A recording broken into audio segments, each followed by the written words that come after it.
right, folks. Put down your baggage and make yourselves comfortable. It's a creepy-looking place. Sure dark. Suppose anybody lives in there? In that haunted house? But don't wander far. There are still a few details you might be interested in. Not me. Y'all going in there. I ain't going in that mausoleum. Very little happens on this island that I do not know about. They say that evil spirits lurk here. Just wait till you see the zombies. Zombies? But every demonstration that I've made so far clearly shows that the wave impulse of woman, the so-called weaker sex, is much stronger and is much more regular than man's. Money can get me a new face.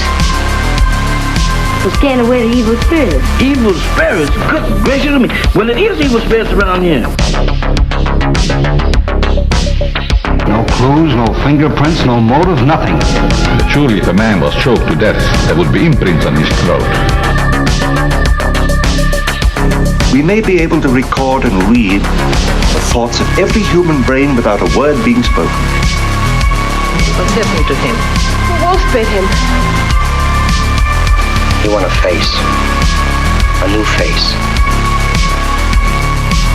Do I have to go with him alone? What's the matter with his face? Lay off it. Can't tell you anything tonight. Come back tomorrow. Yes, y'all, it's going down right now. Episode 238 of the Triple Shots and Moodz and Horror podcast is coming at you live and direct with the homie JP, also known as the Mexicans. And back in the house, we have Tyler Tuxedo. And of course, I be your host, the toxic offender, Moodz. Yeah. What's going on, homies? Yeah.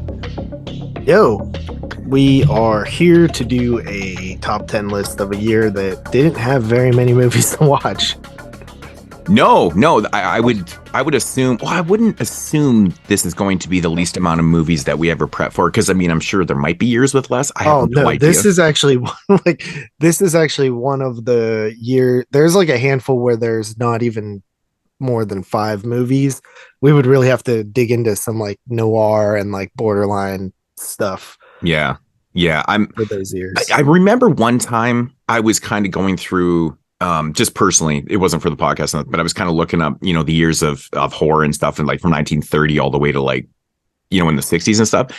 And I think 1950 didn't even have one horror film listed. I mean, I'm sure you could probably find some things that are relative, like in the thriller aspect, and obviously film noirs were huge. But I remember not even coming across, like just doing the IMDb search and putting in horror, and 1950 didn't even have one genre film come up. I'm like, what the fuck? 1950 has one. Yeah. I'm looking at it now. The most popular movie has 324 people that have watched. So when Without a Face. Man Without a Face. Okay. So, really? The Man Without a Face, 1950. So that is a remake of the 41 film, I'm assuming? It looks Spanish because the original title is El Hombre Sin Rostro. Right. Yeah. Right. Okay. So when I did my search, that film didn't even come up because I just did strictly horror, and there was not one film. And I kept redoing the search going, this thing isn't working. My IMDb's broken. Yeah. It was really bizarre. But yeah, like oddly enough, like 1941. Well, just speaking on that, like I ended up watching, I believe 17 movies. Yeah. I hit also 17. Yeah. Okay. So I watched 17 movies. 2 of them are shorts, which I wasn't going to consider as top 10 material, which was the Tale Hearts. They had Alan Poe short is about 20 minutes. And then there was another one, which was really hard to watch. It was called Third Dimensional Murder. It was actually in blue and red 3D, and I had to grab my 3D glasses from my film room to watch this. And it was like about 7-8 minutes long, and it was enjoyable, but it took about an hour for my eyes to readjust after like 7 minutes. I actually thought I'd fucked up my eyesight. I'm not gonna lie, man. It was really hard, but it was enjoyable. I guess it was like in a series of shorts that they had done in 3D that they used to play, I think, before or in between like double features and stuff like that at the cinema at this time. Because triple or 3D was like a really big kind of gimmicky thing that they used to do, and used to keep people in their seats and shit like that. So yeah, I think there was like a bunch of series, and this one just happened to be on there. So Yeah, I thought I'd check it out, but it's nothing really that special. It's actually kind of hard to see because, like a lot of these 41 films that don't have like a great Blu-ray release or a great retransfer or like re-up transfer and stuff, they're a little bit muddy to watch and stuff. Imagine watching a blue and red 41. Oh my god. Yeah, it was a little bit tedious, but I don't actually recommend it. We'll just put it that way. So, but yeah, 17, you watched 17. How many did you watch, Tyler? I watched 16. Okay. 2 of them were horror adjacent, and one was just like unjustifiable. So that one I would have just thrown out, but it was the second worst movie I watched anyway. Right. Yeah, I watched maybe 2 that I wouldn't consider horror. So, because I tried to dip into. There was a few that I saw listed on some places as like thriller and stuff. Like there are a lot of thrillers from this era, which would help us in case we get a year where there's literally like 1 or 2 horror films. We pretty much have to delve into thrillers, dark noirs, stuff like that. There was one more I wanted to watch that was adjacent, but like it sounded way more just like a military like drama thriller type thing. That like there's not even like I don't know where I'd even argue like that you're taking horror elements from, but it was like from a director that's like real notable that's done horror stuff. So right, I was gonna try to consider it, but there's if we got another year like this ever, I think what I would do is start by checking out some stuff that might be like adjacent first, because I kind of waited till the end and then I felt like I was wasting my time. Because I was like, none of these, like these 2 didn't seem horror at all. But if I started that way, I would probably spend more time doing it. And then instead of like trying to do it at the very end. Yeah, 41's is an interesting year because it's kind of like pre-film noir, I guess. So you're not even really getting those type of films. It's really early. So, it was slim pickings, man. It was really, really slim pickings for the titles this year. So I mean arguably there's a lot of films even in the that were listed as most of them are listed as comedy horrors, right? And I would actually put that element first as comedy before horror, and I would suggest like probably half the movies are definitely filling in that category to the fullest. So it's kind of interesting to note that we're already, I mean, really horror films took off in the 30s, right? With the Universal monsters. But it's interesting that not even 10 years or, about 10 years later, we're starting to see like satirical versions of horror films. Well, to be honest, man, I have this weird, like not this weird theory, but I have this theory about 1941. And it's like, so 1941, the U.S. officially was not in World War II when these movies were being made. And that's a common theme that you notice in a lot of the films and dialogue-wise and stuff. They talk about being drafted in films. And then they do mention World War II that's going on across the seas and stuff like that. And the U.S. officially was not in the war pretty much when all these movies were finished production, because we know that Pearl Harbor got bombed in December 7th, 1941. And then, of course, that day they declared that they're going to enter the war. So all these movies were officially made before the bombing of Pearl Harbor and the official entry of the U.S. into World War II. So my theory is, 39 and 40, 1939 World War II starts. The world's, pretty fucking, up and it's sad. It's sad. Shit's going down. 39, 40, and then 41. I mean, to me, it seems like the Americans were trying to kind of make light of it, make things a little bit more happy. Instead of having straight horror films, we'll make these things a little bit more comedic. I mean, enter Abbott and Costello making films and stuff like that in 41, like, jumping on this kind of in this bandwagon and stuff like that. But I feel like that's kind of the reason, that there was more comedy than actual horror. I mean, you look at the Black Cat, for instance, like you look at the 31 version of the Black Cat and it's brutal. Like it's a very diabolical, horrific horror film. Even for its time, even when you watch it today, you're like, fuck, I can't believe that shit was made in 1931. Like it's a really dark version of Poe's story.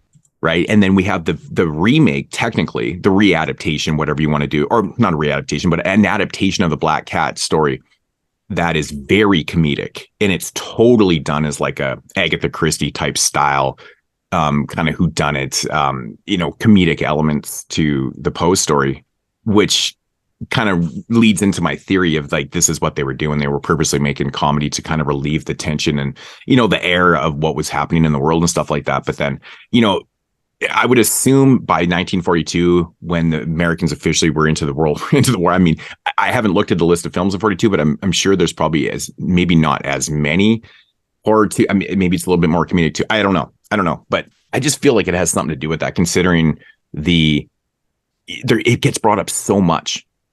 Did you guys notice that about, like, you know, people talking about being drafted in 1941 and shit like that? Because they hadn't officially that's like a giant plot point to, like, a lot of movies from this era. Yeah, because they use that. Like I said, you know, all these movies were done production pre, like, December 7th of 1941, and that's when obviously some shit went down with Pearl Harbor and stuff, right? So it is interesting. It is a really interesting thing to note and stuff, but that's what I feel, because when I watch this here, I'm like, fuck, man, there is legitimate films here that don't really have a lot of comedic elements, but then most of the films are more comedy than horror.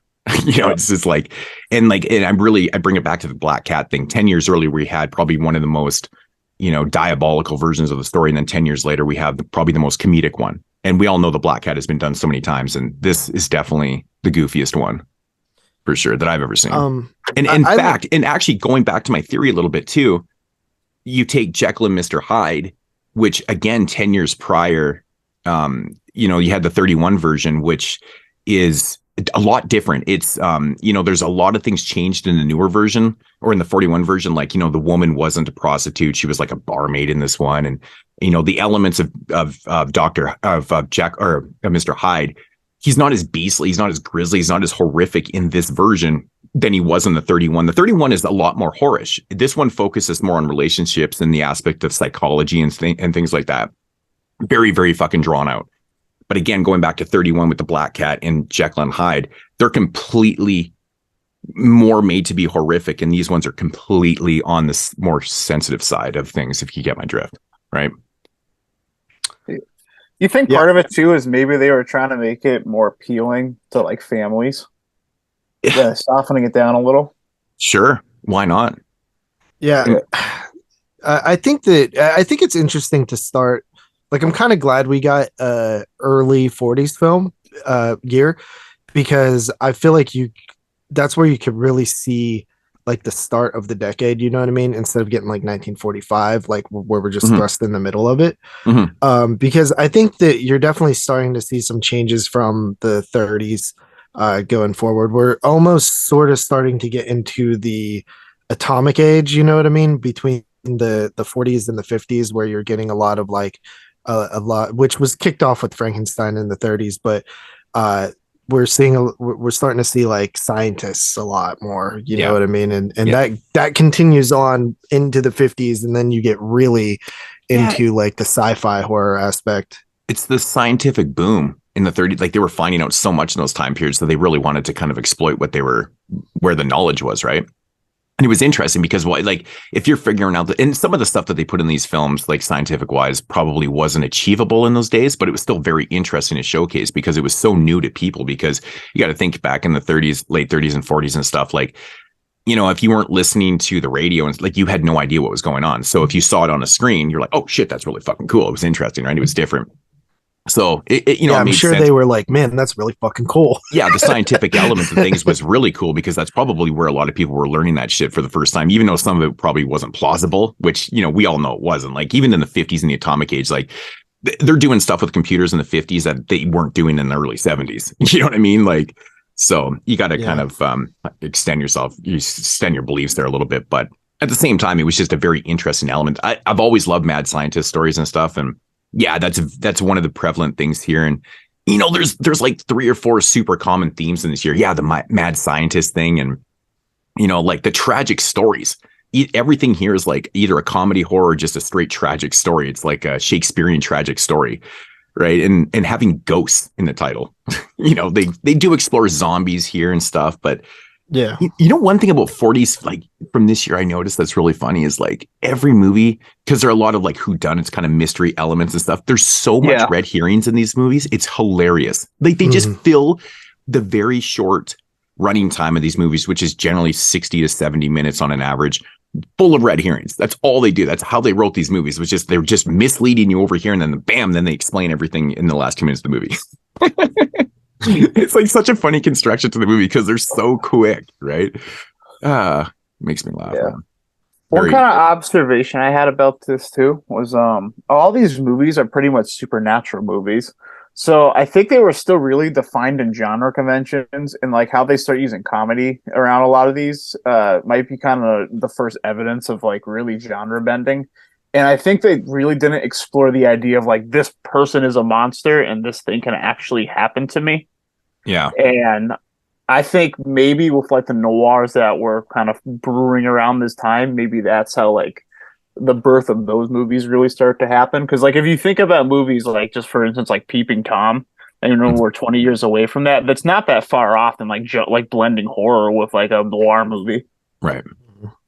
Right. Yeah. It's definitely the infancy of it for sure. For sure. But like, I just always find it interesting, the storytelling in these movies. It's so like different back. I don't know if it had a lot to do with the budgets were a lot smaller for these films, hence why they're so much smaller, hence why the narratives and the stories are so short and condensed and stuff. But yeah, they I don't know, maybe it probably has a lot to do with budget constraints, you would think, right? Because there was movies made back in the day that were full-length features and stuff like that. I think that's so when you take the smaller budget, you have to tell the story a lot differently. And I don't know. I think that just you can definitely tell that a lot of these movies that came out in 41, a lot of them were like B movies of the time. Pretty much everything that wasn't like I think most of the Universal stuff probably had decent runs in the cinemas and stuff, but everything else probably just played second build and stuff like that for sure. I don't really know that for a fact, but I'm assuming like the Universal stuff usually push their things, even though they were crazy low budget. Like, I mean, you look at Horror Island, right? Right. Like it seems like it was made for about $7. It's hilarious. It really does actually. I don't know who produced The Devil Commands with Boris Karloff. I'm not sure who did that one, but that one seemed RKO. That one Columbia. seems Columbia Pictures. That one seems a little bit bigger. Like they've got a couple different locations, and there's a lot of scientific shit going on in that one stuff. But yeah, most of these, I think you're right about budgeting having a big factor. Not only because they're short, so obviously they just had less film to work with. Yeah, but it looks like a lot of these movies are shot on sound stages. Oh, for sure, for sure. Yeah, like definitely. Like very Universal used to shoot pretty much none of their stuff on locations. It was all studio stuff, like fucking Mad Made Monster and The Black Cat. Like all these movies were like the Monster and the Girl, The Wolfman. Like The Wolfman, it's funny because it could have been shot on the same set as fucking Man Made Monster, but it just looks so much better. I was actually thinking that. A lot of the shots of like them running around through the fog and shit, a lot of them look the same. They do the thing about The Wolfman that's interesting too, comparatively to a lot of these movies, is that they really did focus on the actual look of the film. I don't know if it's the transfer too, but the way they do the atmosphere and the smoke and obviously it's on a soundstage and stuff like that. But they did such a good job with how they did the atmosphere. Like it's floating in front, and then like where the actors are and stuff, there's nothing there, and then there's stuff behind them. I think they did a really good job with layering how they did the smoke machines and stuff, and the actual look of that film looks really cool. It's such a elevated look and feel to all these type of movies from this year. They probably had an extra $100 or $200 in the budget or something. I don't know, but yeah, like 1941, of course, was in that age of films, Universal, and there was a lot of big time stars. I think one of the most underutilized things of the year was Boris Karloff. He only really appeared in one film in 1941, which really kind of shocked me. Going through these films, I was like, really? Karloff's only in one film? Because Lon Chaney Jr. was in a couple films. Peter Lorre was in an early one. Bela Lugosi's the man of the year. Yeah, he was in 4 films, man. Yeah, I watched 4 of them in it. He was in 4 films. Abbott Costello did a genre film that year. Like a lot of big names. In fact, pretty much every movie in my top 10 list has like a very, very notable actor and stuff like that. So, but yeah, like the lack of Boris Karloff was kind of interesting to me because, him and Bela Lugosi and shit, and they did so many movies together and shit. It was just kind of surprising. It was only in one film, but like Peter Lorre was a very, very young Peter Lorre here, but he did a lot of film noirs. This is kind of like, I feel like this was kind of the start of that. And he did a lot of film noirs. And of course he worked with Vincent Price a lot later on and stuff, but I love Peter Lorre. He was a great actor, died way too young, but.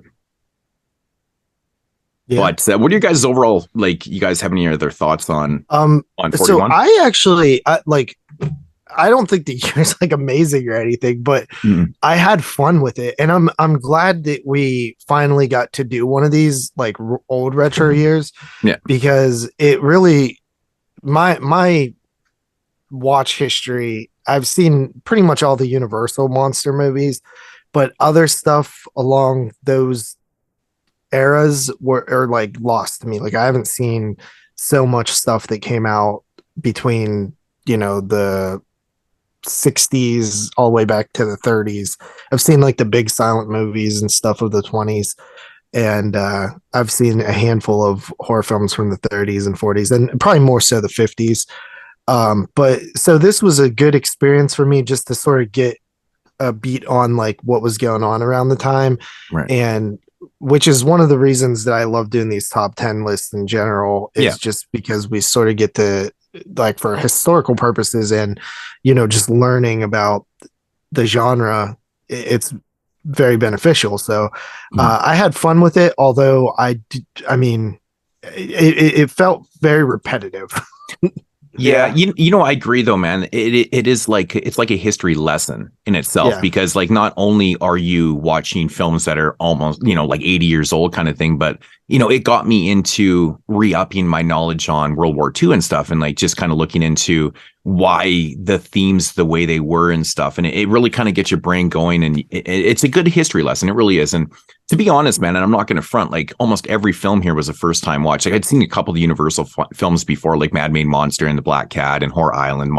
I'd watched those, on the packs and stuff before that we got. Wolfman, actually, all of these were first time watch besides one. Well, the thing is, I mean, like I reviewed Invincible Ghost back in October, but like the Universal packs, like those were all first time watches for me when the packs came out. So it's only been a few years since I've seen those films, but everything else from this year besides the Wolfman was a first time watch for me. I'd seen the Wolfman many times growing up, many times. Like I grew up watching the original Universal films.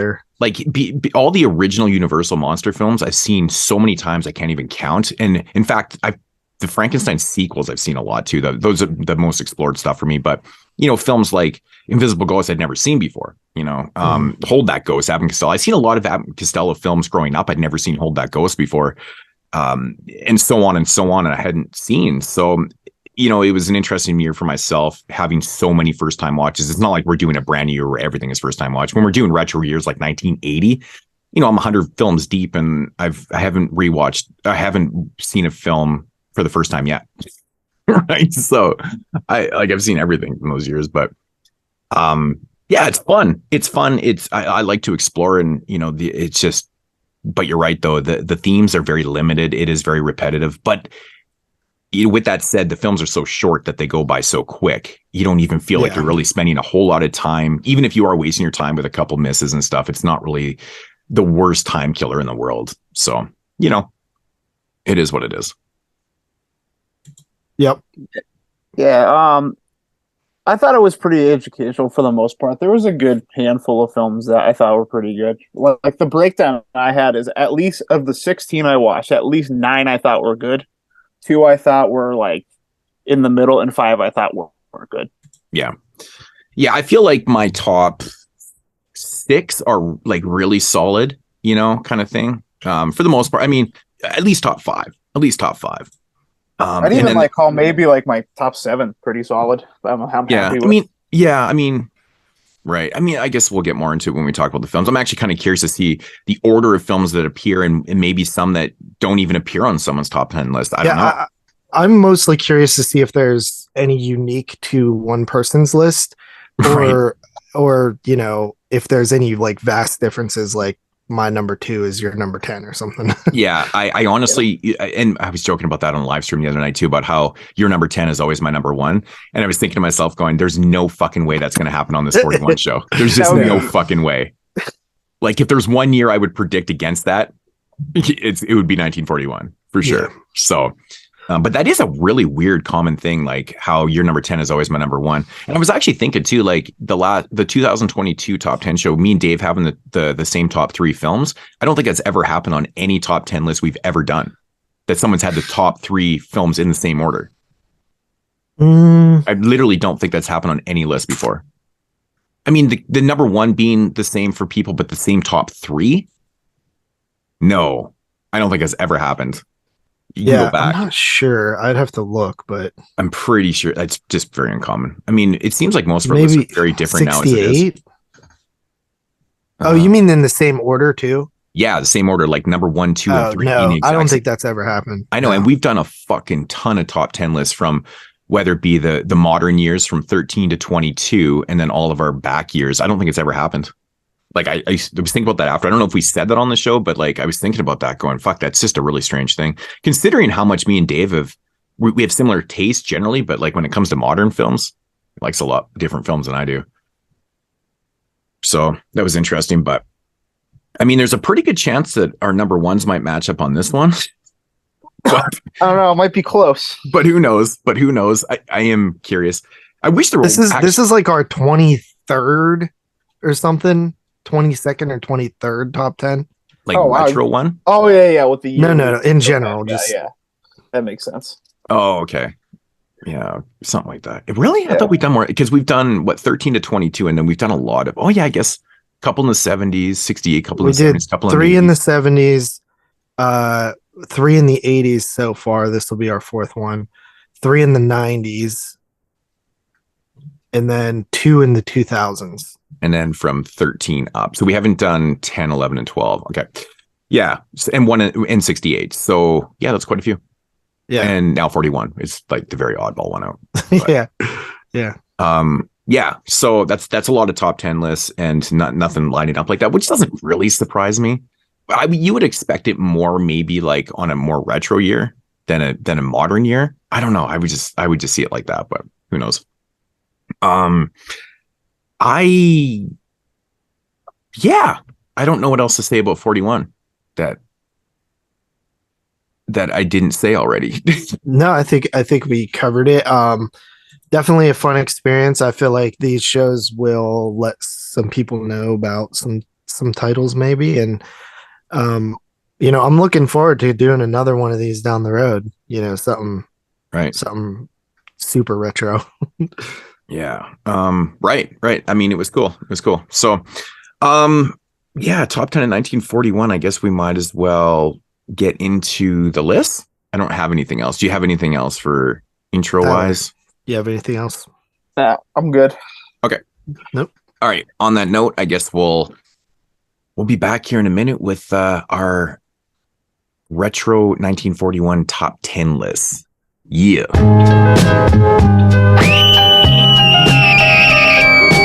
42 shots. And now our feature presentation. All right, so getting into the top 10 of 1941 here on episode 238. And before we start, we actually have to decide the order. I have the names and the randomizer ready to go here. I'll hit randomize, do that. And okay, so I'm first, then Tyler, then JP. Oh, wow. That's never happened before. Because the randomizer loves me. It never makes me go first. So yeah, I'm first. That sucks. All right, that's good for me. First. I hate going first. This is the best year to go last because that means that I don't have to fucking. I can listen to what you guys say about the movies first, and then I don't have to add much. A little refresher. So it's like you got a 33.3 repeating percent chance of being in one of those 3 spots, right? So It was pretty high chance I was going to end up going first, but I did. All right. I digress. I haven't said that in a while. Put a loonie in the jar. What was it before when we what did we used to say? What was the saying before? The something in the jar. That was jarring. That was jarring. Jarring used to be a thing we said all the time, man. Jarring.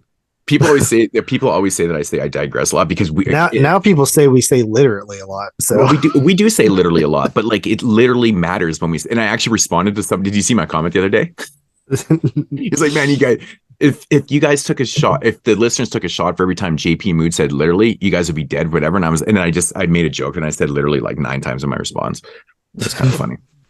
But yeah, no, we get on those tangents, man. We say like literally, and used to be jarring a lot because we used to watch. You know how many fucking hours we've had our voices recorded? You try not to say the same word, right? Right. But jarring, like, was a thing, though, like, because, you know, we watch these films, it's like, oh, fuck, that's left field shit, man. But I like the word jarring. It's fun. But, yeah, maybe it'll be literally now. Yeah. Throw a loony in there. I don't know why I'd be throwing loonies. You guys don't have fucking loonies. Nobody should have loonies. It's the stupid I don't know name. what a loony is. It's a fucking Canadian dollar. It's stupid because it's a coin. Is it a coin? Yeah. It's like $1, yeah. And then so we got right? We got rid of our dollar bills in 1986, I think, and they came out with a loonie, which is cheaper to produce than paper money. And then they got rid of the $2 bills, and we got a toonie. And now they're getting rid of our $5 bills, and I don't know. They're going to call them foonies. They're going to be foonies. They're going to be shekels at some point. This is the reason why no Canadians ever carry cash, because it's all coins. So you just be jingling and jangling down. Yeah, the like street. who wants to be walking around with like a pocket full of change, man? That's ridiculous. All right, so getting into the top 10, and at number 10 is a film from 1941. That's a bad Brandon joke. And it is going to be Spooks Run Wild. This is like the goofiest film. It's such a goofy film, and I knew a little bit about the East Side Kids, but I've never seen a movie with the actual East Side Kids in it before. And I don't know if I'm going to really check out too many more, because I heard that they're very much like this, the very highly physical, over the top comedic films and stuff like that. But this one was, you know, it was kind of standard and I guess kind of fun and stuff. I still think Bela Lugosi was a little bit underused. Like he kind of is in most of his films this year, except for maybe one. But yeah, the East Side Kids, they're basically kind of like a huge collection of like comedic actors and stuff like that. And they did like this huge run of films from like the late 30s into like the mid 40s kind of thing. And a couple of them went on. There was like a couple different groups of kids back then. I actually, funny enough, I just listened to Tarantino's new book, and he actually talks, I'm almost certain he was talking about the East Side Kids and the other group and stuff in the book for a little chapter. Yeah. So yeah, they were pretty prevalent. They did like a lot, and that was very common of the time to do like almost like serials of films. Oh, this time they're playing baseball, and they're in a haunted house. And well, it was like Abbott Costello, right? The comedic duo, they did like tons and tons of different films, like as a but they're duos of the time. There was lots of different duos and shit, like Lauren and Hardy and shit like that. But there was lots. But the East Side Boys is like this huge collection, and there was tons of them too. Like there was, like you said, there was different eras of them, I would say. But even though it was in a short period of time. But the thing that's kind of notable here too, the guy that plays Skinny in the film, the dude that gets shot in this film. So the story of the film is basically they're like a bunch of like, I guess what you call like delinquents or whatever. Mm-hmm. They're going up to this place, and anyways, they sneak out one night from the place that they're staying at, and Pee Wee I guess is shot. It says Pee Wee gets shot, but anyways, he gets shot, and they end up having to take refuge in this house, and it's, turns out could be haunted and stuff like that. It's got Bela Lugosi and stuff, and then a bunch of crazy stuff happens and stuff. And it's like this is the type of movie that is like, it's so more comedy than it is horror. Mm-hmm. That it almost makes you question if it's even actually, it's dubbed on here as horror comedy, but I really disagree with that actually, because it's just like straight comedic elements to it and stuff. Again, it almost makes your mind run, because there's these guys that are supposed to be playing almost like teenagers. They're all like in their late 20s, early 30s. So this actually started before the 90s. Remember, like in the 90s with all these TV shows like 90210 and Dawson's Creek and shit, everyone was like 30 years old playing teenagers. I think it started with the East Side Kids, man, to be honest. They were all older. But one of the guys in this collective, Donald Hayes, who played Skinny in the film, this was actually his last film, and he had done like 30 or 40 of these East Side Kids films. He actually enlisted in the war, of course, right? Because, just after this film came out, the Americans entered the war and stuff, and he got killed in battle in 1943. So that's kind of sad. And the guy did like I said, like 30, 40 films. So it's kind of a notable thing about this movie. But all in all, it's kind of fun. It's kind of like, it's almost anxiety inducing, man. There's just so many people running around in here, just nothing but red herrings and stuff. And it's very comedic. And like I said, Bela Lugosi, I think in a couple of these films this year are kind of underutilized. Do you think he's underutilized in this film?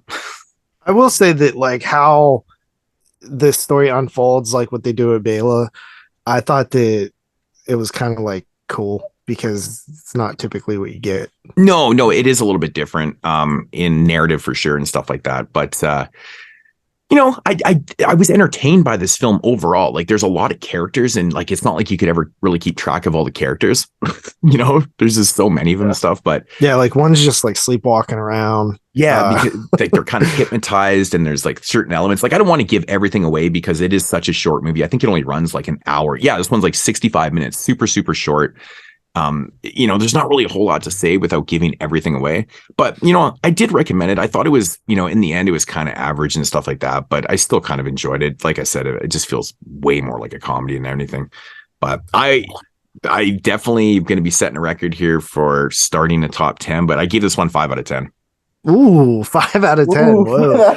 Okay, so that one in particular, the transfer was a bit rough that I saw it on. Yeah. I was gonna say the same thing. That was the problem with some of these movies. Like, this movie looked like shit, and there was parts where it was so dark and you couldn't see what was going on. Yeah. This is one of very few. So, I do have physical copies of pretty much, except for the shorts I watched. I didn't have those. What were the other ones I watched online?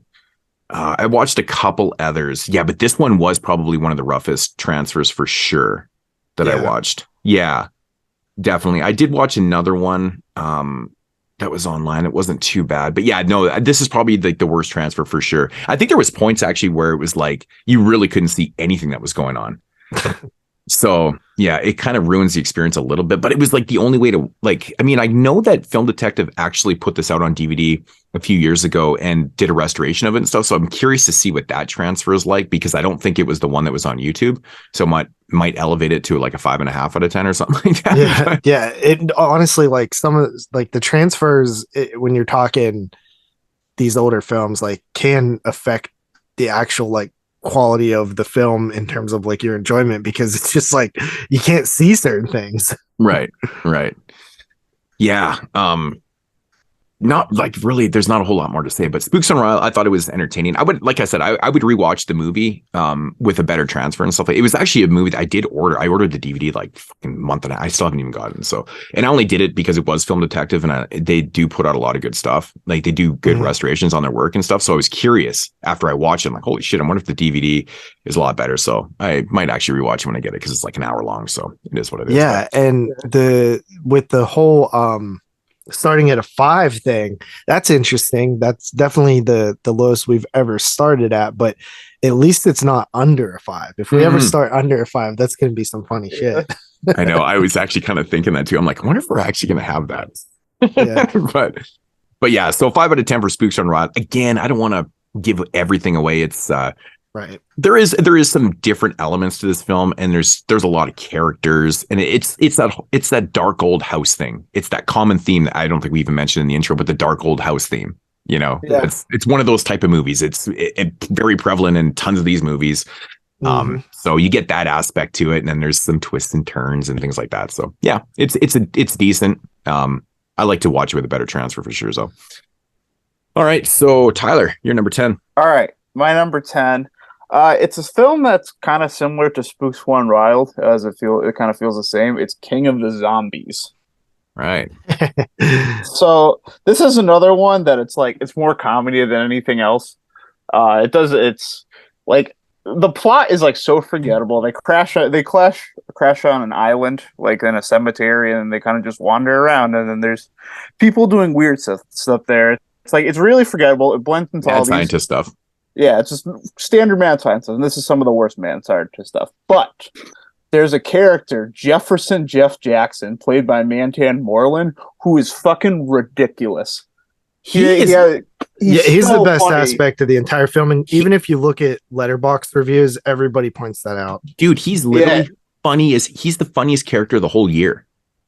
Yeah, like, he made me laugh out loud a bunch of times in this movie. I was like, dude, this guy's killing it right now. Like, and the movie just feels like it's a straight comedy at that point because he's so notable in it. But he's funny. He's a star. He's hilarious. Some of the stuff he does with his face is just so fucking goofy. Yeah, dude. I almost feel like a lot of comedic actors saw that performance and ripped him right off, because I don't remember seeing any type of performance like that in like before this. Like, that performance is very unique in itself. Like, it's crazy. Yeah, but this was the movie that like made the list that fell into like I don't really think it's good, but it's like probably right there in the middle. But like it's honestly like it's like wicked short like the other movie. And it's kind of worth watching for the educational experience and just to see this guy like act up for an hour. Mm-hmm. Yeah, there is some like I did see some stuff about like stereotypical black character written stuff. So there is that as well in terms of like that type of stuff that was going on back in the day. The interesting thing about this movie, though, that differentiates itself from a lot of typical 30s and 40s, and well, I mean, let's face it, until black actors didn't really start getting leading roles in films until fucking 60s. I would say like it's pretty modern, right? Hollywood was very, very racist. Let's face it. They did not want to give leading roles to black people because they were scared. And they were scared of it not selling and not, all that type of stuff. Bottom line, it was just capitalist shit, racist capitalism shit. But at this time period, it was even worse. It was very oppressive, and pretty much every black character was always a servant. And you see this very prevalent in a lot of the films in this year. They're secondary, third characters, like, they're servants, which is, it's a very oppressive role right there. They're serving white people and stuff like that. Where this movie, he's a servant, but he's like but he's not only that, he's kind of like the lead in the film that totally takes over the film and totally wins over the audience and stuff. And it's crazy that like to see that in 1941, considering the oppressiveness you see in all the black characters throughout the year, this one really stands out in that. And because honestly, a lot of the black actors and stuff don't even have a lot of lines. And this movie not only has like a black star in it, the entire cast is like practically black, even though the irony is that they're being controlled and they're zombies. Like, I mean, it's very racist in itself, right? You have to admit, like, that whole narrative is super, super racist in itself. I was kind of gonna bring up the same point you did about like everyone's a servant and everybody is like a fool that's black in these years. But the fact that there's a white mad scientist controlling these black people and turning them into like mindless zombies is really funny. Well, that's in a bad way. There's a sequel to this film that came out in 1943 called Revenge of the Zombies. Oh, really? And that one actually incorporates the Nazis into it with them creating a race of living dead warriors for the Third Reich. So are they using black zombies? I don't know. I've never seen it. I'm just okay. I just knew about it. Yeah, but that's something to look out for if we ever get 43.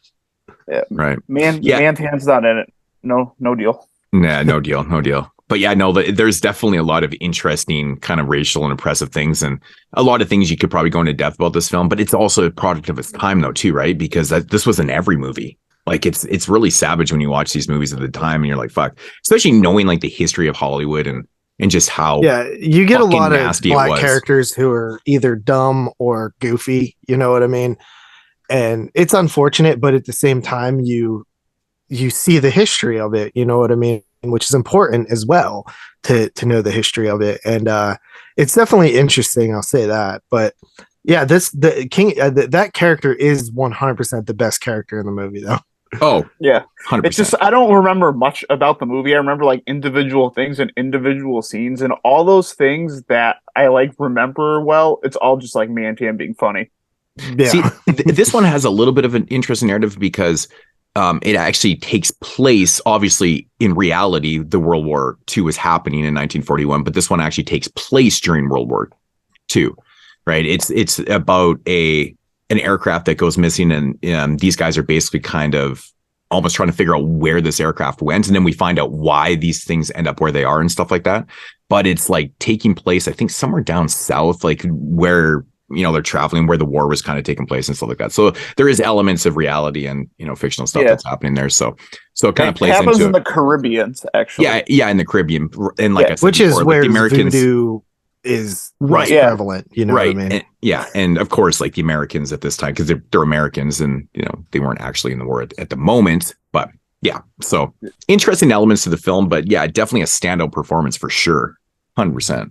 Yeah, we never like this is back when voodoo zombies reigned supreme in terms of zombies, which now George Romero changed all that, but but they do have all those elements of like the graveyard where people had died and then they had like talking about resurrecting them and stuff like that. I think that's how it went. It's cool. Yeah. I think that this movie was pretty cool. But yeah, they like talked about like how this person had died and they resurrected them and shit. Like I'm thinking like voodoo zombies, but then they actually resurrected the dead. I'm like, that's interesting. So in like a zombie way. Yeah. Sometimes it is actual dead people. Sometimes it's just mind control. It was kind of both. Yeah. Yeah. There's a lot of interesting elements here. And like how there's one point where the character Madrid, he actually like kind of snaps out of it. He figures it out. Yeah. Like it's really interesting. So what did you give that one, Tyler? I'm glad you got to go first and set the bar low, because I thought I was going to come in here and set you guys a record. I'm going to come in at 5.5 on that one. 5.5. Right. Nice.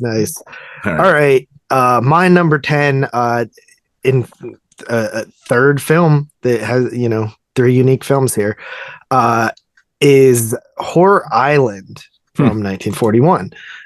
This one actually was directed by George Wagner, who did 3 films for 41, including Man-Made Monster and The Wolfman. Yeah. This one, a guy basically inherits this island. Him and his bro save this guy, and he tells him about this treasure that's on the island. I think his cousin offers to buy the island, but he doesn't want to. And they're basically going to set up this like haunted house type thing on this island.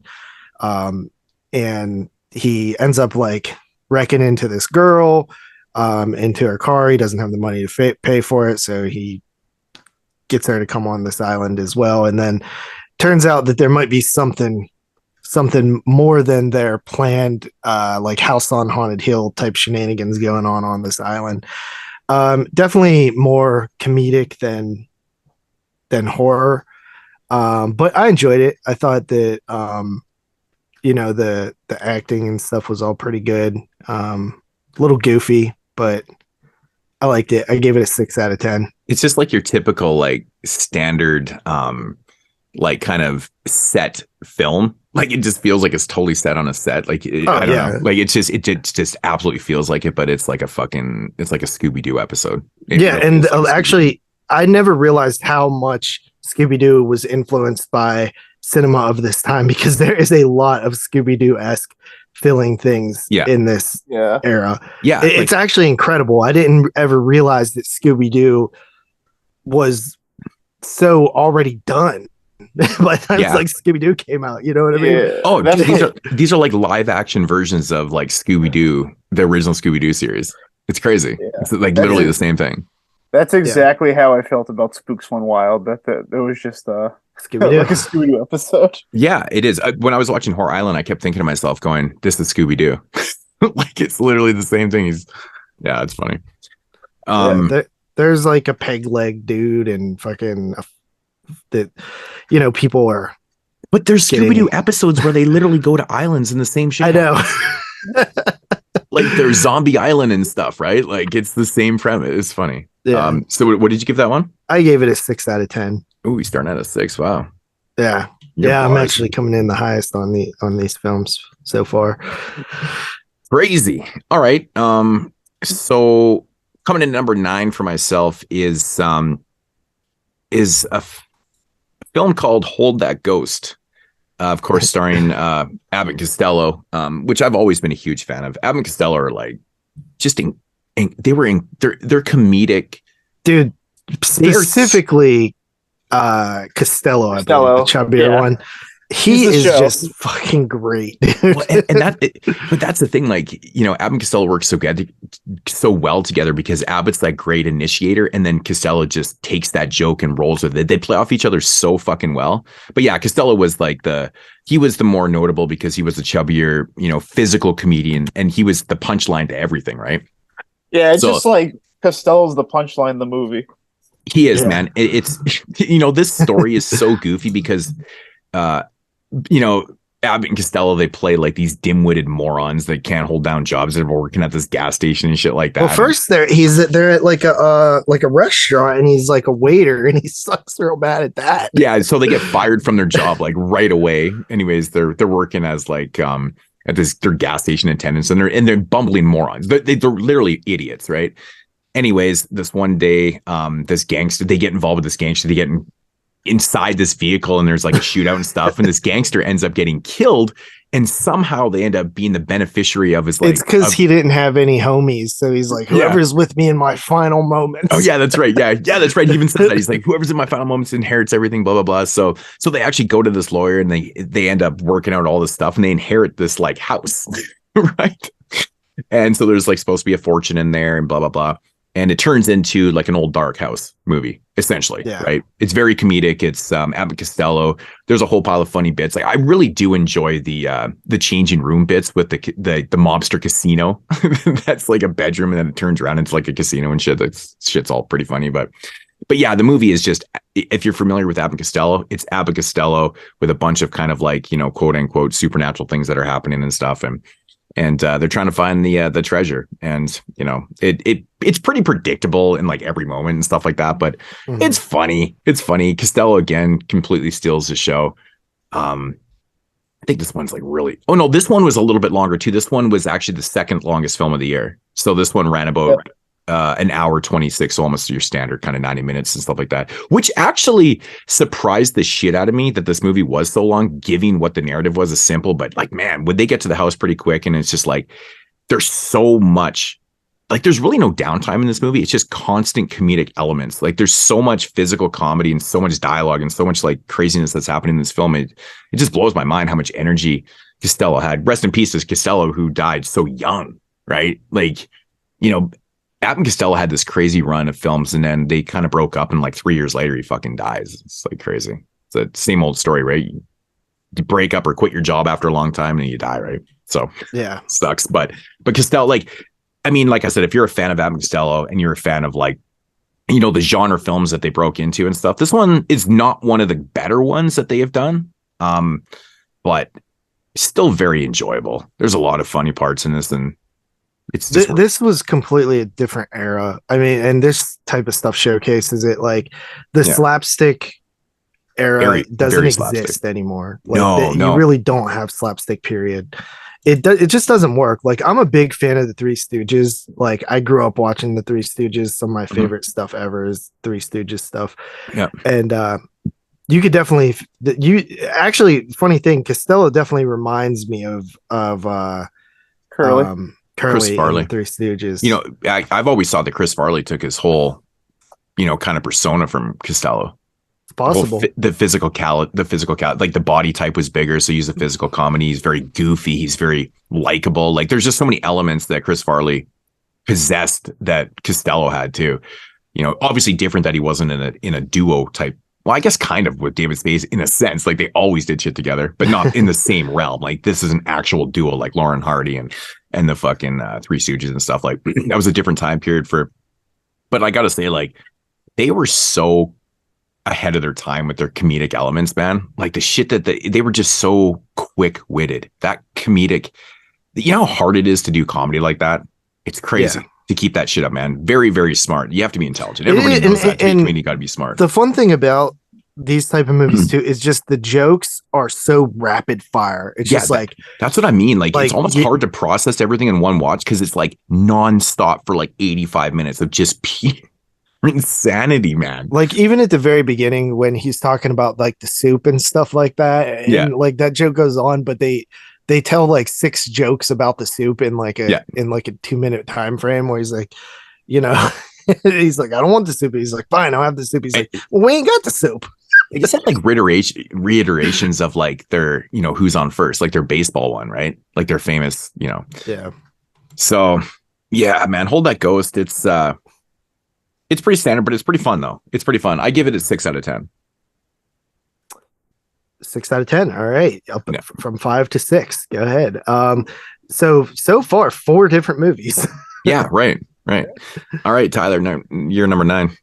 All right. So my number 9, this movie's not really too bad. It's all right. It's The Face Behind the Mask, starring Peter Lorre. Yeah. So Peter Lorre's definitely puts in one of the better performances of the year.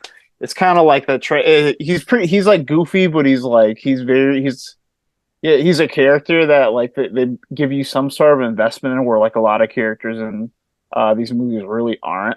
You have that like little exchange right out front with him like losing his money and like just like they're letting you know that he's a good guy right out front, and then something tragic happens. He gets burned and basically turns to a life of crime and like recruits his gang. All this happens pretty quick just because these movies are short. Yeah, and he like his character's good and like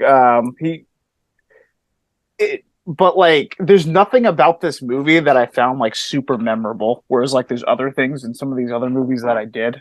The way they put on the mask, they have him put on a mask to like save his like to like hide his disfigured face.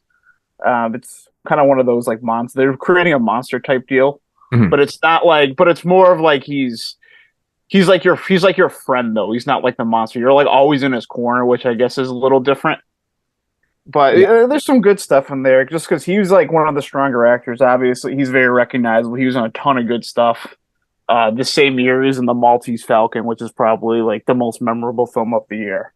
Yeah, he did a lot of. I guess the early film noirs that were around this time, but he did a lot of film noirs. Actually, he was very. Yeah, he was a very notable villain. Then like later on, he did those Corman movies, so it's pretty cool just to see him in a movie. He was in like. Yeah, and he was good in the comedic elements with like the comedic films with Vincent Price and stuff too. They played off each other really well. Yeah, so I really liked the first like 2/3 of this movie when he was doing like kind of all the crime stuff, and it was a story about him with his face and everything. But then once they kind of introduced like the love interest, I thought it kind of like got a little sappy. Yeah, and like. They take in a good direction. I don't want to spoil if anybody wants to go watch. They take in a good direction that does have some teeth, but like the way it just ends, it kind of just like left a little bit of like a. I felt like it was a missed opportunity to like push the movie a little bit more the way it ended. And there's nothing in it about it that made me like really like remember it. Where there's like distinct things about like all these other movies where I can point to like, well, they did this like particular thing exceptional, but. Yeah. I kind of just put this here as like it's a fun enough story. It's a short watch and Peter Lorre's good, but it's not exactly a movie I would rate home about. Fair enough. What do you give that one? I got one a 6 out of 10. 6 out of 10. All right. Next up for me is another first mention here. It is The Devil Commands with Boris Karloff. And this one follows a scientist who is doing research on the human brain and brain waves. His wife is killed in a car accident, and he becomes obsessed with the idea that he might be able to speak to her beyond death. He eventually runs into a medium who he proves is a phony medium, and but she has some potential ability, and he starts doing his research and stuff to communicate with his wife and stuff. I kind of like the setup to this one a lot, but I felt like it didn't really go in anywhere that was like, I guess, more interesting, and kind of just a basic movie, which a lot of these are, again, with the mad scientist thing and this tragedy that it has him obsessed with sort of reconciling with his dead wife. And I think that the best thing about it is Karloff, obviously. Pretty fun watch, but I gave it a 6 out of 10.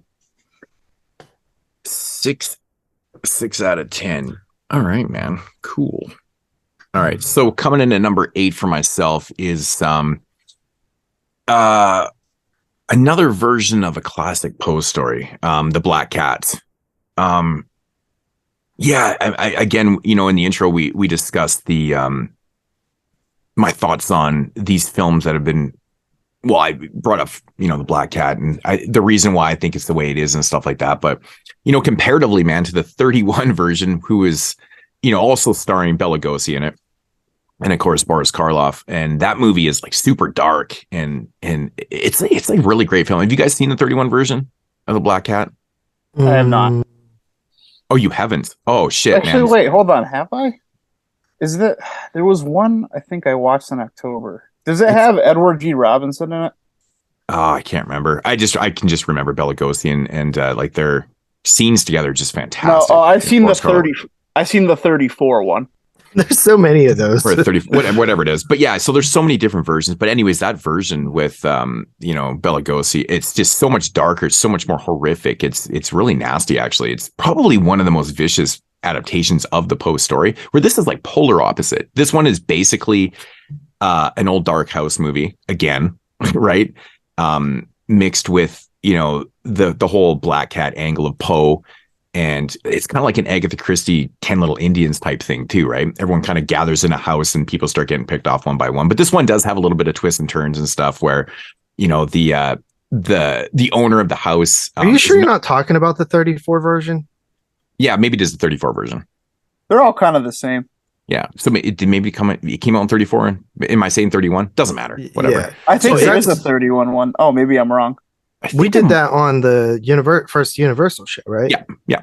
Yeah. So maybe it is 34. I think it might even be. That one. Is there a silent version of Black Cat too? I don't know. There's so many versions of the story. It's insane. So yeah, you're probably right. 34. What am I? Yeah, Karloff. You know why I keep saying 31? Because Jekyll and Hyde. There's a 31 version of that, and then there's a 41. Yeah. That's what I'm saying. So yeah, 34 Black Cat with those two. It's just very, very horrific. And then this one is completely different, but which is actually kind of crazy. It's only 7 years later, and they did another version of Black Cat, but. This one has some interesting elements. It doesn't start out with the owner being dead. She's actually still alive in this one. And she's like reading off her will. And then, she kind of stops. And then there's some twists and turns with that and stuff. And people start getting picked off. There's lot of really elements here. A lot of really interesting elements that are going on. There's some interesting characters. I think the dude that is in the antique dealer or whatever, the guy that wants to buy the shit is like so over the top comedic. I think it's played by Hugh Herbert in this one. Ridiculous performance.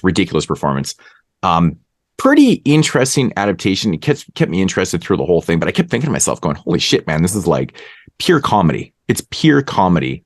I wouldn't even classify this movie as being really horror. Would you guys classify? Like, I mean, people do die and stuff, but it has this such playful old dark house feel to it that it's almost like they weren't going for that. Putting in the dark elements was like kind of like, okay, well, we have to put a little bit of dark elements because we have to incorporate the Black Cat somehow. But of course, Bela Lugosi, again, almost like a tragedy in itself, like super underutilized, man.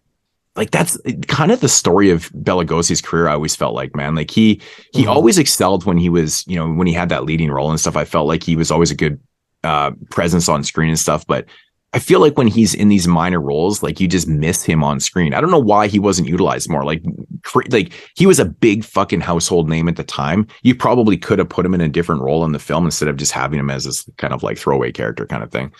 But yeah, biggest complaints, man, like having these big names in films. And I know why they did it, because Universal was like, oh, and Bela, like you could bill him. And then people were like, oh, we'll go see his film. But it's like they didn't want to fucking have him in the film for longer. It's like if they didn't want to pay the fucking dude or something like that. It's weird. There's so many films like this. It's crazy. Maybe that's why Boris Karloff wasn't getting a lot of roles in 41, because he was wanting too much money, which I know was a thing. And actually Boris Karloff, there's a whole story with Karloff in the whole Hollywood Actors Guild and all that type of shit, right? He's kind of the guy that started all that shit. So, but anyways, the Black Cat, it is a very comedic version of the Poe story, very, very different than the 34 version. But it's entertaining. It runs a quick 70 minutes. I like the old lady in this is actually the one that steals the show for me before she ultimately finds her death. But like, she's just like, the scene where with the cat, just like, oh, okay, we're gonna throw that into the fireplace kind of thing. I'm like, okay, that's fucking ridiculous, but entertaining enough. Just not really a lot to say about it. There's nothing really to say about it. Bela Lugosi's underused. 6.5 out of 10. I thought it was entertaining. So, right. All right. So we're gonna finally hit our first repeat, and that's gonna be The Devil's Command by Edward Dimtrick. I kind of feel the same way I do about this as the man behind the whatever the Peter Lorre movie is, and it's got a title like that. But face behind the mask. The face behind the mask. Yeah, but basically everything you said. It's kind of like a basic story, but like I thought the scientist stuff were done, but this does have like a little tinge of writing that I thought was pretty good and kind of separated itself. I like the stuff about like when they were like busting the psychic right at the beginning. in like the trick. I thought that was pretty cool. And I thought the concept and like how it kind of explored like the themes of loneliness gave me a little bit more than some of the movies before it. But it's still like you said, it's pretty basic. There's not a whole lot to add. It's just like it's a quick 60 minutes. It's entertaining enough. It's got Boris Karloff, who's obviously the best part. He kind of lines up to me the same as Peter Lorre did, but I think this one's got a little better story. I like the mad science stuff is better than I think what was offered in that one. And I'm about around the same, though. I'd give this one a 6 out of 10. Yeah. All right. Yeah. All right. Cool. We now have another repeat. Actually, in the same position, I have the Black Cat in my number 8. So right with you, Moodz. Yeah, it's basically like Clue or something. You know what I mean? Trying to figure out who's the person that's behind the murder, and obviously it's well, I'm not going to say who it is, but I don't know, dude. The Black Cat. It's I thought there was a funny moment where he goes to give her milk and then the cat dies. The cat's just dead as fuck on the floor. I know. From drinking the poisoned milk. I know that shouldn't be funny, but it cracked me up. He's like, no, I mean actual poison. But yeah, I give it a 6.5 out of 10. A lot of comedy. Yeah, it's man, I tell you, man, like it's nowhere near the adaptation from years prior to it. Like, yeah, that one's better. It's actually really good. It's actually one of my favorite versions of the Poe story, to be honest. But all right, so getting into my number 7 here is a film I think that JP already talked about, and it is the Scooby-Doo episode of Horror Island. Man, I will, the part where they get on the boat and the dude throws in the package, that shit made me, it fucking blows up. Explodes. It made me laugh so hard. I was like, that's so fucking goofy. It's so goofy, man. I'm like, oh my god, that's so dumb. And they're just like, okay, well, let's get to the island. And then it's very standard. This is such a short movie. It only runs an hour, so it's very quick moving. We already talked about it. It's like this guy who organizes this trip to this island, and there may or may not be some supernatural elements happening and stuff like that. It's a fucking Scooby-Doo episode, man. It's so quick. Mm-hmm. It's so damn quick. Like, there is some funny moments. It's totally shot on a sound set. Like, it's very cheaply done, small cast, but enjoyable for what it is. It's just very, very standard. Not really a whole lot to say about it. Like, there's no in-depth here. I don't think there's any type of intentional social commentary. It's a fucking comedy. A straight up comedy. And actually, even IMDb even has this one as comedy, crime, mystery. It doesn't even say horror, and horror is in the fucking title of the movie. Really? Yeah. This one actually evaded me. I didn't know about this one because I searched by horror, obviously. Then I just searched by popularity, kind of look at the adjacent things. And since this thing was under comedy, I just missed it. Yeah, I mean, this one's actually on one of the Universal Scream Factory sets. I can't remember which one it is. 3 or 4 or something like that. This is. I was wondering, like, how did you own some of these movies? The only one I owned was The Wolf Man. Well, Invisible Ghost was released by like Kino, and then pretty much, I want to say Man-Made Monster, Black Cat, Horror Island, Monster and the Girl. Those are all on Scream Factory releases. Yeah. So, like, I think 3 of them are actually on one pack. Right? Yeah, no, you have Man-Made Monster, The Black Cat, and Horror Island all on, I think it's the 3rd volume. Yeah, and that's kind of cool. The Monster and the Girl is on one, and it's like, that one is a weird one. It's like all jungle type Universal films and stuff like that. It's weird, like Monster Jungle films and stuff. So, yeah, so a lot of these are readily available. Yeah. So. Yeah, most of them are on YouTube.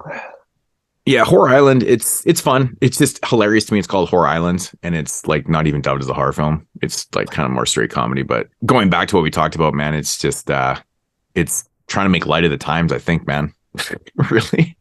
Yeah. It's entertaining, though. It actually is very, very entertaining, and it's a quick watch. Like, it's like watching a fucking, an hour-long TV episode. It's just straight to DVD Scooby-Doo live action movie. It's That's the thing about these. Like, they can only be like so offensive and like so boring if they're 60 minutes. It's like you kind of just take it for it's 60 minutes. Right. So I give that one about a 6.5 out of 10. It's entertaining enough. JP, what did you give the Black Cat? 6.5. It was 6.5. Okay. Cool. All right. We're gonna be staying in the comedy horror realm. This is the first movie I'd say like I really like. And that is The Smiling Ghost. This one's a little interesting. It kind of like is more blending of like comedy mystery than some of the other ways that comedy works in this year. It's the story about this woman who's on her fourth husband. Her three previous grooms have been died or been maimed. They've all died like some terrible way. And this guy marries her and like finds all this out. And it's actually the thing. And he starts seeing like ghosts, and it becomes like a mystery of what's happening to her husbands. Is he next? But it's presented in a goofy way. But I really felt like this movie had some genuine scares in it. The guy that like creeps around as the ghost is like, I thought he was pretty freaking creepy, and like there was like a real jump scare to where like all of a sudden this dude just comes like walking out of the corner, and I really liked the mystery and how goofy it was. It all just kind of worked for me. It was like a stew. And what this also had, not as good as our boy Mantan, but this also kind of had a character like Mantan who was like kind of followed around for comedic relief and act the same. He's not as good, but he's pretty funny, and he does like some goofy ankle like shaking stuff. Like when a ghost shows up, he does the same like facial reactions. And it all just kind of works for me. I like that one. Yeah. I wasn't actually overly a huge fan, but I do remember the part with the dude stepping out and stuff. That was actually pretty well done.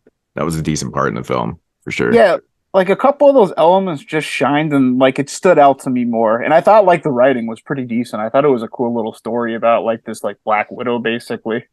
Right. All right. What'd you rate that? We're gonna bump up to 6.5 territory. 6.5. All right.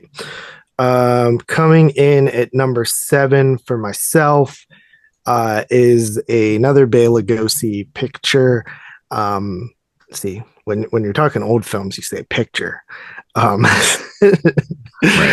that is The Invisible Ghost or Invisible Ghost. And yeah, this was, I think, the first one that I watched. And it basically follows this dude played by Bela Lugosi who is sort of tragically, he's mourning the wife or his loss, mourning his wife, who died in a car accident. And we find out that she's actually not dead, but she's sort of has severe brain damage, and she's being held on the grounds, but in the goddamn garage. But who is the even guy that's housekeeper? Like, he's the housekeeper. He's the housekeeper, I guess. So his reasoning for not telling Bela Lugosi that his wife was still alive is because he didn't want to burden him with the fact that she was never going to be the same again because she had brain damage. So like must have missed that part. Yeah, so he's keeping her in there alive, but and he doesn't want to tell Bella because like he thinks that he wouldn't be able to handle the fact that she was she had brain damage, and he was probably better off knowing that she was dead than having brain damage. It's very odd. It's very fucking strange. And also he doesn't really do a good job of keeping her inside the garage. No, he's terrible. But we also have Bela Lugosi's daughter, who's part of the film, and her boyfriend or husband, or I think she wants him to marry her, which was actually kind of a plot point in a lot of movies of the time. Yeah. But basically people are getting murdered, and is it the wife who has brain damage? Is it Bela Lugosi who begins seeing his wife, which we assume is, I guess the way you're supposed to take it is that he thinks he's seeing her ghost. You know what I mean? Hence the title. Which I gotta say, man, is probably the funniest part of this narrative, which literally makes no sense into what happens to him when he sees her. Like, it's so funny that. Well, imagine if you saw your dead wife all the time. But the end result of it's so extreme. It's like it's so bizarre. It is like how they bizarre. it doesn't make the most sense, but. Yeah, it's really, really bizarre, man. Like, yeah, I know it's really funny. It's so fucking, it's quirky for its time because the narrative is so different. Although, like, the genetic makeup of this is kind of funny because Bela Lugosi, this type of narrative has been so many times where Bella's like, mourning the wife or loss of his wife and stuff like in so many movies. He's done this so many times in his career. It's like the writers could never write anything different for Bella. It's like, hey, we gotta make you this tragic figure. Your wife has been lost and stuff, and then we'll go from there. Fuck. And he does do a good job of being the sort of tragic figure there. Well, he's good because like Bella's not underused in the film. He's actually the main character in the movie, right? Right. Yeah. So he's on screen a lot, and that's what makes this movie really good. Is because Bella's on screen in kind of two different elements of Bella, and it's fun. And there is some really I guess there is some comedic moments in this too with like the other housekeepers, how they keep getting picked off and they keep hiring a new one. I'm like, oh, I'm surprised you took the job. Right. But didn't you hear that the last 13 housekeepers got killed? And then like the boyfriend or supposed fiance dies, and then his brother shows up and it's like the same guy. Yeah, he's like literally looks identical to him. It's hilarious. It's because it's the same actor. Which is funny because going back to like the budget constraints, like, well, they could have a different person, but we'll throw this in a narrative. It's just way cheaper to have the same actor. So we'll just create that. Oh, you look the same. I think he actually was his twin brother, though. Didn't they say it was his twin brother? I think it was. So. I think so. They actually throw that into the narratives because it's just a cheap way of using the same actor. But I gave that one a 6.5 out of 10. Yeah. 6.5 out of 10. Yeah, I actually reviewed that one for in 31 Days of Horror, which no one watched. So nobody ever watches the older ones. So all right. So what are we at here? Number 6. All right. So coming in number 6 is another Bela Lugosi film, which is called King of the Zombies. I actually liked this movie quite a bit, actually. I thought it was, I mean, it's pretty standard, mad scientist type shit, but I thought it was kind of interesting that they set it during the war and they had those kind of war elements to it and stuff. And, there was a lot of interesting elements with just the fact that they were what they were doing with the zombies, and they actually incorporate,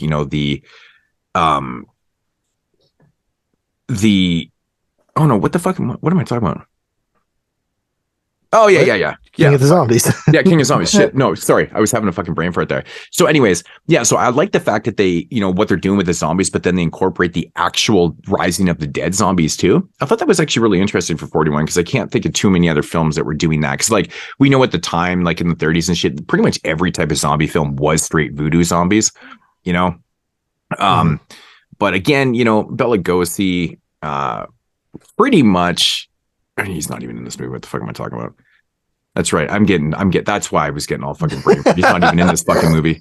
I'm thinking of another one. I'm looking at one title. And talking about, and I'm thinking Bela Lugosi because we're just talking about Bela Lugosi. Yeah, Bela Lugosi in this film. These movies really do blend together. They really do, dude. It's not your fault. I'm literally looking at this title and thinking Bela Lugosi because we're just talking about it. I'm like, what the fuck am I talking? He's not in this Why movie. do you keep saying Bela Lugosi? Yeah, I know. So Matt Moreland in this film, he, like we talked about earlier, man, this guy totally steals the fucking show. Like legitimate funny ass comedians and stuff like that.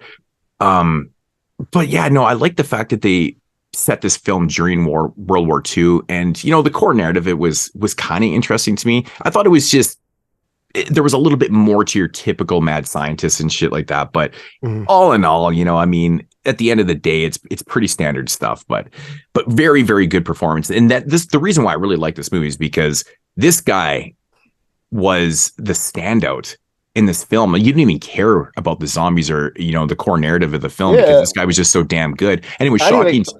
It was just very shocking to me that he was more or less kind of the main character in the film for the times, and it was kind of blowing my mind a little bit. But there's a lot of really kind of racist, oppressive stuff that's happening in this film too. But all in all, though, man, his performance is like very influential. I think, man, very influential. And yes, Bela Lugosi is not in this movie. I'm like having brain farts right there because I got too much going on here. But yeah, King of the Zombies, man, pretty standard stuff. We've talked about it a couple times, though. Not really a lot more to report on it, to be honest. But I give this one about a 7 out of 10, and it's solely because of his performance, man, it's crazy. It really was shocking to me. So yeah, I feel like I'd rather rewatch this than some of the other ones I just kind of put up. Yeah.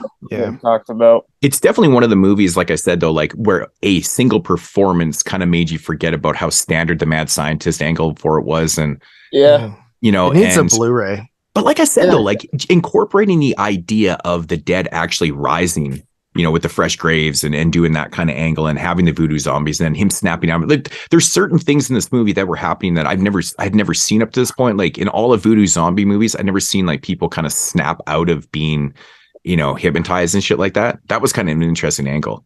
I feel like I want to watch Scooby-Doo on Zombie Island now. Yeah, right. Right.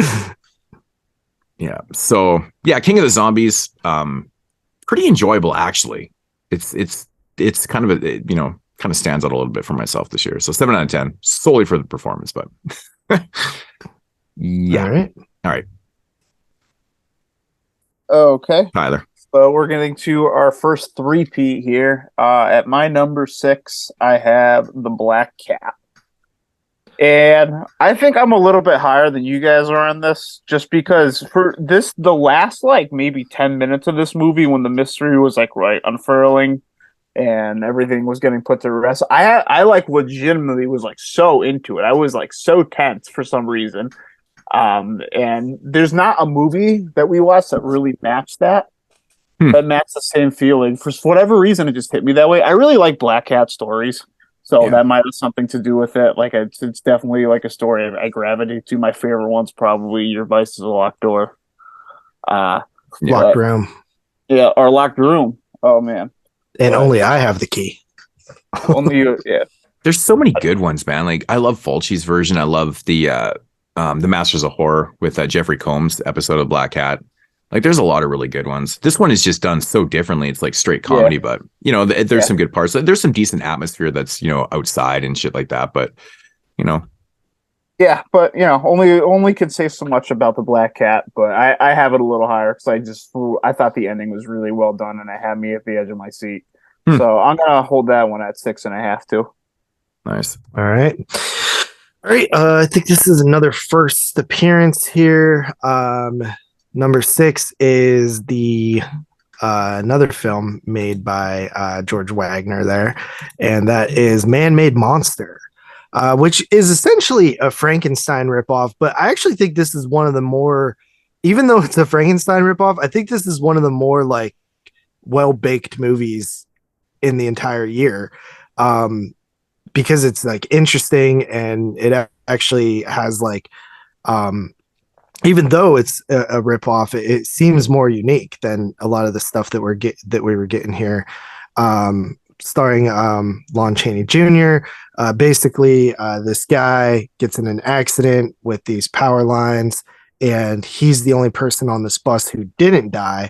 And it's because he sort of built a minor immunity to electricity because of this sideshow thing that he does. And basically, this mad scientist starts giving him more and more and more electricity, and it kind of like fries his brain, and then he becomes sort of this person that can just touch someone and they die of electricity and stuff like that.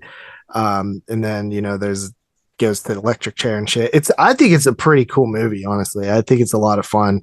And it's only 60 damn minutes, dude. This thing cruises by. But yeah, I gave this one a 7 out of 10. Nice. Good stuff. Good stuff. All right. So coming in at number 5, and this is why I mentioned Bela Lugosi being in King of the Zombies, because this is he was in The Invisible Ghost, my number 5. I'm like reading this and I'm like, fuck, I'm like half brain farting here. I'm just overdoing my shit. But yeah, so Invisible Ghost, which we just covered, is such a goofy story. But the best thing about this movie is that we get Bela Lugosi on screen playing kind of two different entities of his character, which is kind of cool. But man, I tell you, man, what a fucking goofy thing. Like, I don't really want to give it away. I don't really want to give away why or what's going on because I want people to watch it. But it's highly entertaining. Like for a film that runs over it's really short, like just over 60 minutes, I think. I love how they give him a sanity test at towards the end of the movie. A sanity test. Right, a sanity and the sanity test is like so of the time. It's Right. so elementary. It's Are you hilarious. insane? No. It's like, looks like he's clear, gentlemen. I still think the reason why this movie is so enjoyable is because of how goofy the narrative is. Like, who would ever just like coop up a human to like save the pain in egg? Like, you think that's going to be, you're going to tell someone that their wife is dead because you think that, her being, kind of damaged is worse off. I don't know, man, but keep her alive.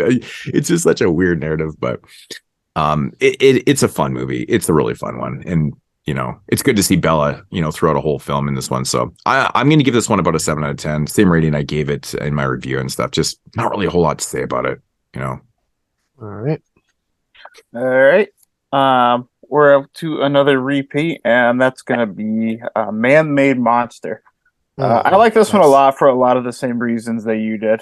I thought Lon Chaney just did such a sick job, like being this on-screen presence. Both the movie he's in, he's for me, he is the best on-screen presence of the year. Like every scene that he's in, he's the star of, like, and he fits both roles well. He like puts on this sympathetic character that really like works for these type of roles. It's not as strong as Frankenstein, but like you said, it's pretty much a ripoff of it. It's done a little bit, almost, I mean, not more sci-fi, but I guess like just a different take on it. But I really liked a lot of the cinematography that they created with him, just like when he's like lit up, just running through like the field, running through the forest at night. A lot of those shots are really good. I thought I had a great ending. It could, like a lot of these movies kind of, I think, copped out on the endings, and this is one of the ones that didn't. And it's tragic, man. It's like the most tragic. Lon Chaney's like the most tragic character of the year. Like, yeah, you could just see it in his eyes, bro. He does a really good job playing that character. Yeah, right. But yeah, it's pretty much what you said. It's a Frankenstein ripoff, but that doesn't mean it's bad. So it's pretty good. I'm gonna stay with a 6.5 on that one. All right, and I guess my number 5, which is the film that has been mentioned. It's a comedy. Hold That Ghost with Abbott Costello. I feel like we talked about this one a good bit when Moodz brought it up. It starts off at first I was like, where's the horror? Because at first it's in like this restaurant, and then it's at a gas station. And then finally it's in like a police chase, and you're like, is this gonna be a horror at all, like spooky? But then we get into the haunted house, and it's cool. And this film like sort of really like showcased to me the like what I was saying about how we're already getting sort of like satirical films of like haunted house films and stuff like that, where you're seeing a lot of these tropes done for comedy, and I just didn't expect that to happen this early in history of horror. So it was kind of interesting to see that. But you could really just watch these two a bunch because they're just hilarious and they have so much charisma. So yeah, I give that one a 7 out of 10. Yeah, I mean, that's the one thing about Hold That Ghost that's kind of, is different than the rest of the films from this year is like how much more narrative they put, like how much more story and how much more scenes they put into this film. Yeah. It being quite a bit longer, almost like a regular 90-minute film, but they really could have shortened this thing up where, they get into a vehicle with a gangster and then they inherit and then all of a sudden they're at the house and stuff, but they kind of elongated the story, right? They threw in so much more elements. It makes it feel like it's such a bigger film than all the other films because there's different locations in this one. We have the big dinner scene with the, the singing and dancing and shit. And then we've got the gas station, we got the chase, we've got the lawyer scenes, and then we've got the house, right? Yep. So it's such a bigger scale film, which is funny because it's like an Abbott Costello fucking comedic show, right? It's kind of strange. But yeah. All right. So what did you get that one? 7. Cool. Man, I can't believe the ratings on this. Pretty funny. All right. So coming in number 4 for myself is a film that I've actually really enjoyed, man. And that is The Face Behind the Mask. Of course, we talked about this one, starring Peter Lorre, which, is essentially it fits into the common theme of tragic stories of 1940, because basically what we get here is Peter Lorre is where did they say he's coming from? He's like, what European country is he supposed to be from? So he's immigrating from somewhere. Anyways, Hungary. Hungary, that's what it is. So he's migrating from Hungary to the U.S. To live out the American dream and stuff. And of course, we get here, and he's got a little bit of cash, and tragedy strikes when he gets burnt. Right, his face gets all fucked some up. Stupid shit too. Yeah, some stupid shit. So like the one dude, like I think they even say like at the beginning when he first like the rules of the hotel or motel or wherever the hell he is, where they say like, don't be cooking in your room. Right. And the one dude's like cooking in his room, and this other dude tries to like spot him, and he like fucking hurries up and hides it in the drawer. And stupid. Then like hours later it catches the place on fire. Right, so stupid. So Did you feel like they made that scene funny? Oh, it was definitely funny. Okay, just making sure. The only I thought that was funny. Like I kept thinking to myself, going, "Who in their right mind would ever do that?" I know. Like, who would ever think to do that? Like, it just seemed so out of place. It seemed weird to me. But so Peter Lorre gets burnt up and stuff, and then he's trying to find a job. Like, he wants to live out this American dream and stuff. And of course, nobody will hire him because he looks. He looks hideous, right?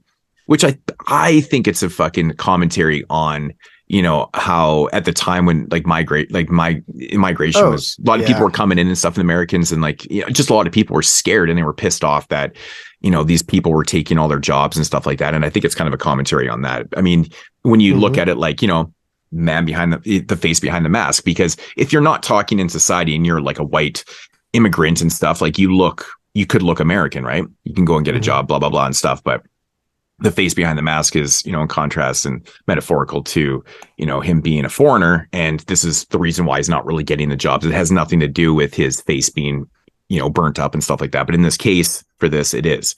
I think that's the metaphor though. But I agree.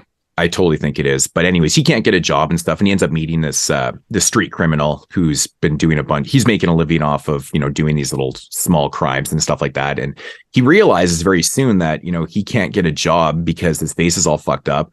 And he also learns that if he gets a bunch of money, he can actually, get a new face. I mean, that'll help him, start his life over, but he needs to get the money. So he resorts to a life of crime, which kind of leads into him, getting money, and then it leads into a relationship and stuff, which the whole story is just like a huge tragedy, because like where it ends up is, you come here for American dream, and that's not really how it ends up to be and stuff like that. But I think the movie is cool and it works because Peter Lorre's performance is really good. It's, it's very tragic and stuff, but I do agree with Tyler. I think that the whole relationship angle of the film really does bring down what they're trying to showcase in this movie. I get it. You want to make it a little bit more sensitive to that he can have a relationship, but on the flip side of that, the girl that he has a relationship with is fucking blind. Right. That plays into the metaphor also. Right. And it's kind of funny in itself. And it's almost like a pointing and laughing moment at him too. Like the only person that he can start a relationship with is with a blind woman and stuff. And I think the idea behind it is that like, if someone can't see you, they're forced to judge you on you and see the goodness inside of you. Right. And I actually kind of liked it, and no. The meaning behind it, but I just feel like it took away from the other parts of the film. I mean, it's a quick film; it only runs about 65 minutes or 70 minutes. It felt like a speed bump. Yeah, and I felt like it actually took up too much narrative, too much time in the film, just for that and stuff. But yeah, I get what you're saying, but it actually does push the plot along, because it makes him want to get out of the gang life. Well, I think that's why they do. I think that's why they do. He wants to do it not only for himself, but at this moment he wants to do it for somebody else that actually truly cares about him and stuff like that. But yeah, he just needed to find that again, that the world wasn't just bad. Right. It wasn't. Yeah. The movie does have more or less a very nihilistic feel to it in a sense, because like you just feel like this is a tragedy from the start, like a couple films here, like where this is ending right from the start, right? And you feel sorry for him, and the face mask is creepy as shit though, man. There's something about like that. It's almost like the original Mike Myers mask. It's got like this really white kind of fucking just no personality kind of look to him and stuff, and which is probably done on purpose again. But his performance really sells it for me. I think Peter Lorre knocks it out the park in this. And And it does have a bunch of different locations. It feels like it's a little bit bigger. I think the production feels a lot higher on this one. And it does kind of come together again, but it's I almost expected Peter Lorre there to say that he used to think his life was a tragedy, but now he realizes it's a comedy. Right. Yeah. But I think it's actually pretty good. I even like the dude that he gets in the crime with and stuff, and I think that guy is pretty decent in the film also. So there's some decent characters, but overall, really enjoyed it. 7 out of 10 for myself. All right, that was your number 4. Yep. Okay. Tyler. Yep. So my number 4 is a movie that I might not necessarily like as much as some of the other ones I just talked about. But this movie goes a lot bigger than the rest of them, and that's Victor Fleming's Dr. Jekyll and Mr. Hyde. Mm-hmm. So I did feel like this movie was a little bit too long, and it took a little bit to get going. But all the Jekyll and Hyde stuff is pretty good. It's your basic story. You have your scientist who has a strong belief in good and evil exist, and it opens in a church. Kind of provides a backdrop for the whole movie.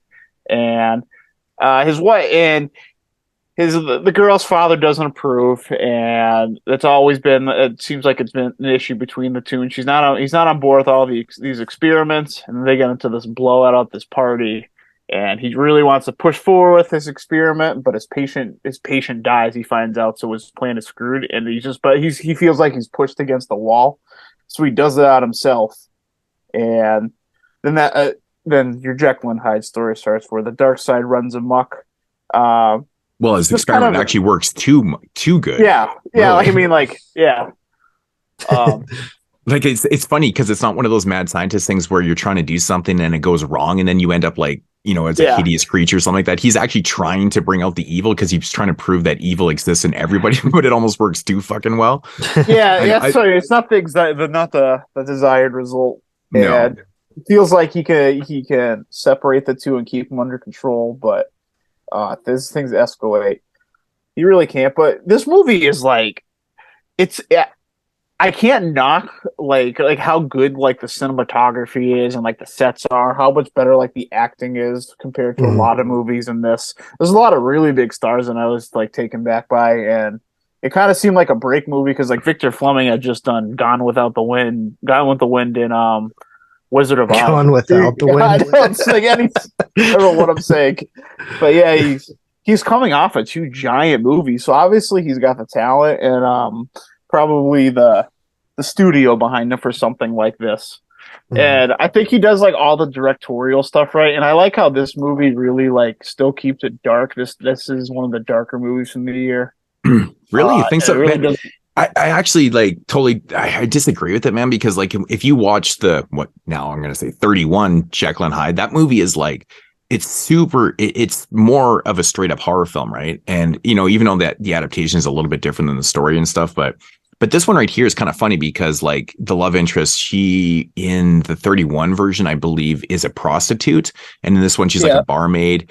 And also when he turns into Hyde here, he's not the most insane, hideous, beastly kind of creature that he was in the 31. So it seemed like a lot more kind of creature, horrorish type thing.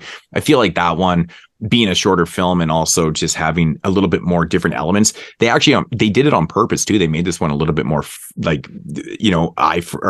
for the public to see by not having the prostitute in there and not having the beast as beastly. Yeah, but they have an implied rape in here though. Yeah, but which is weird. But again, it's implied. I mean, so there's certain elements to here, and I just feel like this movie had no business being almost 2 hours because there is that's my thing. That's my thing again. So I feel like it accomplishes the most of being this big movie at the time. Where that's where I'm kind of giving it its credit, but it's definitely way too long. Big time. And it's funny too because I finished watching this film and I kept thinking to myself, I thought Spencer Tracy was actually really good as Dr. Hyde. I think as Mr. Hyde. I thought his performance as that was really good. He in some of the makeup effects and stuff, he actually looks completely different. It's it's better than like a stupid fucking Clark Kent thing. I've always hated the Superman thing. I think the Superman thing is the stupid. Superman's the dumbest shit in the world. I know. I've never bought into the fact that like a pair of glasses makes the whole character. I'm like, it's so fucking stupid. But at least with Dr. Jekyll and Mr. Hyde, like the way they make him look, like he looks like a different person. It's kind of cool. And actually a different person. But Ingrid Bergman, like I'm watching this film going, holy fuck, like she seemed like she was totally miscast in this. And I was reading through the trivia on it, and it actually says that, she feels like she was miscast in this. And a lot of people agree that she was totally miscast in the film and stuff. I'm like, yeah, I totally got that while watching this movie. Big name, weird role. It just didn't make a lot of sense to me. But I do feel like the scale of filmmaking here by Fleming is it's in the realm of what he can do. It's a big production, good acting, a lot of different locations that look good and stuff. The acting's great. But overall for me, it's just, I don't know what the fuck they were trying to accomplish with elongating this story, making it 2 hours. It just didn't make a lot of sense to me, because it seems like there's a lot of filler in this movie. There really is. Yeah, it seems like it takes a long time to get going, but I felt like once it got going, it was good. Yeah. I mean, the last 20 minutes are pretty entertaining and stuff like that, but I feel like there's just it has this kind of like bumpy road through the whole thing. It does take a while, and then it kind of picks up a little bit, and then it just kind of drops down for a little bit, and then it kind of picks up towards the end. It's very up and down for me, and I was like, man, it's like a slug to get through. It's like crazy long. I just couldn't believe it how long this fucking movie was. I mean, the grand scale of things, this movie in theory is literally almost double the length of most of the movies that we watched. Yeah, it's like on the giant end of the bell curve. The next longest movie is like 86 minutes long. Yeah. I haven't seen any other adaptations, so like maybe if I had something to weigh it against, I would feel a little bit differently about this, because it's like I wouldn't think that like the version 10 years before this would have been like darker than this. I didn't like. It's straight horror. Yeah, it's straight horror. So like I just felt like the way like the movie concluded it and like the place it left you in, as well as like the implied rape, were like just like darker than like the things that scaled this year. I'm kind of also just like scaling it against like the other movies from this year, and when you stack it up like that. Yeah, I can't remember if they have that in the original. I don't know. I've seen so many adaptations of Jekyll and Hyde that like I'm starting to get them mixed up, even with like the weird 70s exploitation ones. And there was even a 1920 version that was even 10 years before the fucking 31. The silent one. I feel like earlier than this they definitely wouldn't show something like that. They definitely wouldn't think about implying it. I haven't watched the 21 in a long time. I actually own a copy of it. Is that the Jekyll and Hyde? Is that the Barrymore one? Is he the star in that one? John Barrymore, like the 21, the 1920 version. Yeah. John Barrymore. Yeah, that's Drew Barrymore's great grandfather. Did not know. Yeah, no, he was a big actor in those days. But yeah, no, it's definitely a huge ass production. That's just it does stick out in the scheme of things from 41. Now, have you ever seen the 1912 version? No. Oh my goodness. No, never. What about the 1913 version? No. That's nuts. Like, this is 1941. We're on the 5th adaptation of it. Yo, it's crazy. It's crazy. I swear there was one every decade. Like, I swear there was one at least and there was a bunch in the 70s. Like, there's so many versions of them, man. There's like 46 versions. You know what I like? More. Anthony Perkins played Jekyll and Hyde role in the 80s, and it was pretty good. Can't remember what the movie's called right now. There's a 1908 version, and Edge of Sanity. Edge of Sanity. Yeah, that's what it's called. Yeah. From 1910, 1912, 1913, 1914, and then 20. There's two in the 20s. 1920 exactly. There's two versions. It's just ridiculous. And then I think there's two lost ones from 32 and 34. And then there's one from 41. And then there was a sequel in 51, The Son of Dr. Jekyll. And there's probably got to be a ton more just like that were so like low budget or lost or like underseen. Yeah. I mean, and then when you get into like the ones that are like Dr. Jekyll with a twist, like, what's the Dr. Black and whatever. Dr. Jekyll and Mrs. Hyde or whatever. There's that one, and then there's Dr. Black and Mr. Hyde. Yeah, the blaxploitation one is funny. Yeah. That sounds ridiculous. The honestly, man, the Dr. Jekyll and Mrs. Hyde is actually pretty decent. It's funny. Yeah, what was that one? There was not one as in goofy. like the 90s or something. It was like or 2000. I think but one of the Baldwins was in it. I remember seeing that. Oh Jesus. Oh man, I don't know. I had probably seen it though. But I have no idea. Jesus, yeah. But what did you rate that, Tyler? I'm still on the 6.5 train. Okay. And Moods, what did you give your number 4? My number 4 was 7. And your number 3 was. Or wait, we didn't get the 3s yet. No. Okay. All right. Just making sure. All right. My number 4 is actually, I think, the same as Moods' number 4, The Face Behind the Mask. Yep. I really, really like this movie. I thought Peter Lorre was great. Something about his voice just makes it all the more, sad. And then I think that the story, sure, we've seen it since with this tragic, hideously scarred person, and basically he had all the hope in the world, and the world just turned on him because of something out of his control. And I just think that that's heartbreaking. So when the world turns on you, he turns on the world, and he becomes a fucking gangster, bro. He is literally like a mob boss essentially. And it's just funny because he's all like tiny, and like his voice and stuff, you just don't expect it out of him. But I think the biggest downfall with this film is that it's too short. I think there was more opportunity to flesh out the story a little bit more. I think that's what you guys were saying with the love interest stuff. It feels like such a speed bump in the film, and then we go from him meeting this dude into being the leader of this gang in literally a scene. You know what I mean? Mm-hmm. Yeah. A fade to black or whatever.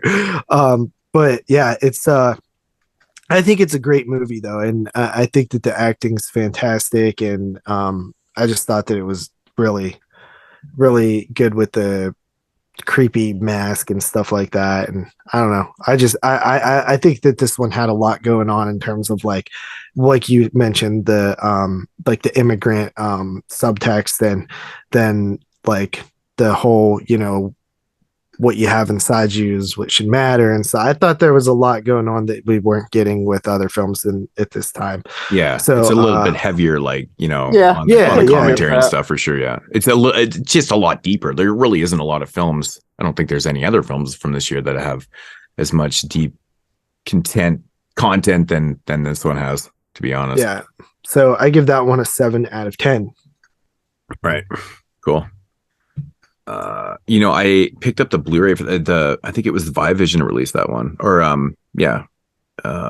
their imprint label from Australia. Yeah, I saw that they released it, and I was like, oh shit, they have a fucking release for that. I was like, oh yeah, because the version I watched looked like ass. Oh, this is beautiful. The Blu-ray is beautiful. Yeah, it's flawless. That's one that I would pick up for sure. Yeah, cool. All right, so coming in number 3 is Man-Made Monster, also directed by George Wagner, starring Wagner's definitely the star of the year. Yeah, the director of the year. 3 films. Was it 3? Yeah, 3 films. Yeah. So Man-Made Monster, like we've talked about before, is an obvious Frankenstein ripoff, starring Lon Chaney Jr. And it's the same. It's the same tragic story as. But it's done a little bit differently because in Frankenstein, like he's created, but it becomes there's a different intent here. There's a different intent. This is more of like a mad doctor where this guy's just kind of pure fucking evil. He's just kind of, the doctor's a piece of shit. And actually the dude that plays him, like Lionel Atwill, like he's perfect in the role. He just looks like a piece of shit evil doctor, man. Yeah, he does. He really does, man. They cast him perfect in this, but he's just so relentless, man. It's like, but he's going to go away. So I'm going to fucking do some mean-spirited experiments on this dude, and shit. We already talked about why he is the way he is, but just the way Lon Chaney plays the character is you can just see the tragedy in his eyes. There's something about him, man. Maybe it's because it seems like all the roles that Lon Chaney was doing in these times, especially in another film too, it just, where it's ending up, and it just, you feel like it's it's you feel for his character right from the start, man. There's something about it. He's very likable. He's very likable. He's very tragic looking, and of course within the narrative too. But it's fun. I always laugh when I watch this movie because I'd rewatch this, I think last year before or something like that. And it's just so funny. I can imagine being on the set and filming this, okay, you're like, Lon, all right, so this scene right here, you're going to be all, electrified and stuff. And don't worry about, we'll do the effects after the fact, obviously, right? So we just need you to walk around like Frankenstein. just walk around like Frankenstein, and then we'll make you look like a different character after. It just was making me laugh while I was thinking about this, because really they had to put the effects in after. It's not like that was an effect that they were doing, obviously it's 1941. But it just made me laugh, right? It's fun. It's fun. It's really quick, dude. It doesn't even run an hour. It's like 59 minutes long. It's ridiculous. It's like watching a TV episode. So, but Man-Made Monster, it's definitely very, very likable. One I've always enjoyed. I've seen it before Universal came out with it too. I think I used to have this on a pack. It was out before. I don't know. But yeah, Man-Made Monster, 7 out of 10. It's good stuff. All right. Tyler. All right. I got a curveball for you guys for number 3. Okay. So I'm actually gonna put in Alfred Hitchcock's Suspicion at number 3. Now, this definitely really. So this definitely isn't a straight horror movie, like not by any stretch. But there are some horror elements in it. And it was kind of going back to what I was saying earlier, where I feel like the genres were still like defined and they hadn't really been mixing stuff yet, and no one had really tried stuff. And this kind of really shows characteristics of an early film of like living with someone like you thought you knew, or like finding out someone's like not who they say they are, like something you maybe like saw in something like The Stepfather or Orphan, just to name a few off the top of my head. It's that kind of concept. And basically what it is there's this guy, there's this very wealthy heir, a young lady, and she's being pursued by someone who's a known fortune hunter, and her father's telling her, like, don't do it, all that stuff. But classic fashion, she falls for it anyway. And then he starts talking about all these business things. You learn more about this guy, that this guy's like got no money, and he really appears to be a fortune hunter, but it never really like gives you confirmation of it. It's all kind of told secondhand. But then things start really like turning up, and she starts getting like these shady business deals involved with her money basically being tied up, and like all the with other people that she knows. And it kind of culminates in this thing where he goes to sign a deal in another country, and the business partner ends up dead, and she's in this position where she's digging deeper and deeper and finding these more like terrifying things about her. And it kind of just takes you in the classic Hitchcock spot where it's not really horror, but it's like intense. It's a thriller, and it's the kind of thing that I think that most horror fans would agree is more of a genre trope that was explored more in horror throughout the years. And it's definitely still something that you would enjoy as a horror fan, and it's really foundational to the genre. And I think this is a pretty good film. It's definitely not one of his best. I'd put it like in the middle, but I think it's pretty good. And I'd rather like spotlight a film like this that does have some educational walks and some horror foundation to it than like try to just add another movie like that I thought was okay. This one for me was like, I didn't think it was horror at all. Like I haven't seen Suspicion in so long. I actually don't even remember. I didn't watch it for this. I have seen it before, but man, it's drawing a huge blank for me. Like I didn't even think it was thriller, really. You know what I mean? So this one I didn't include, and I did think it was like pretty decent, but it was infuriating to watch. Like I was so mad at the lead female because she's just stupid. Oh my God. Like the dude is such a tool bag. Like it just drove me nuts. I was like, this guy just like, bro, he just sold your family heirloom of these chairs that your dad gifted you for the wedding.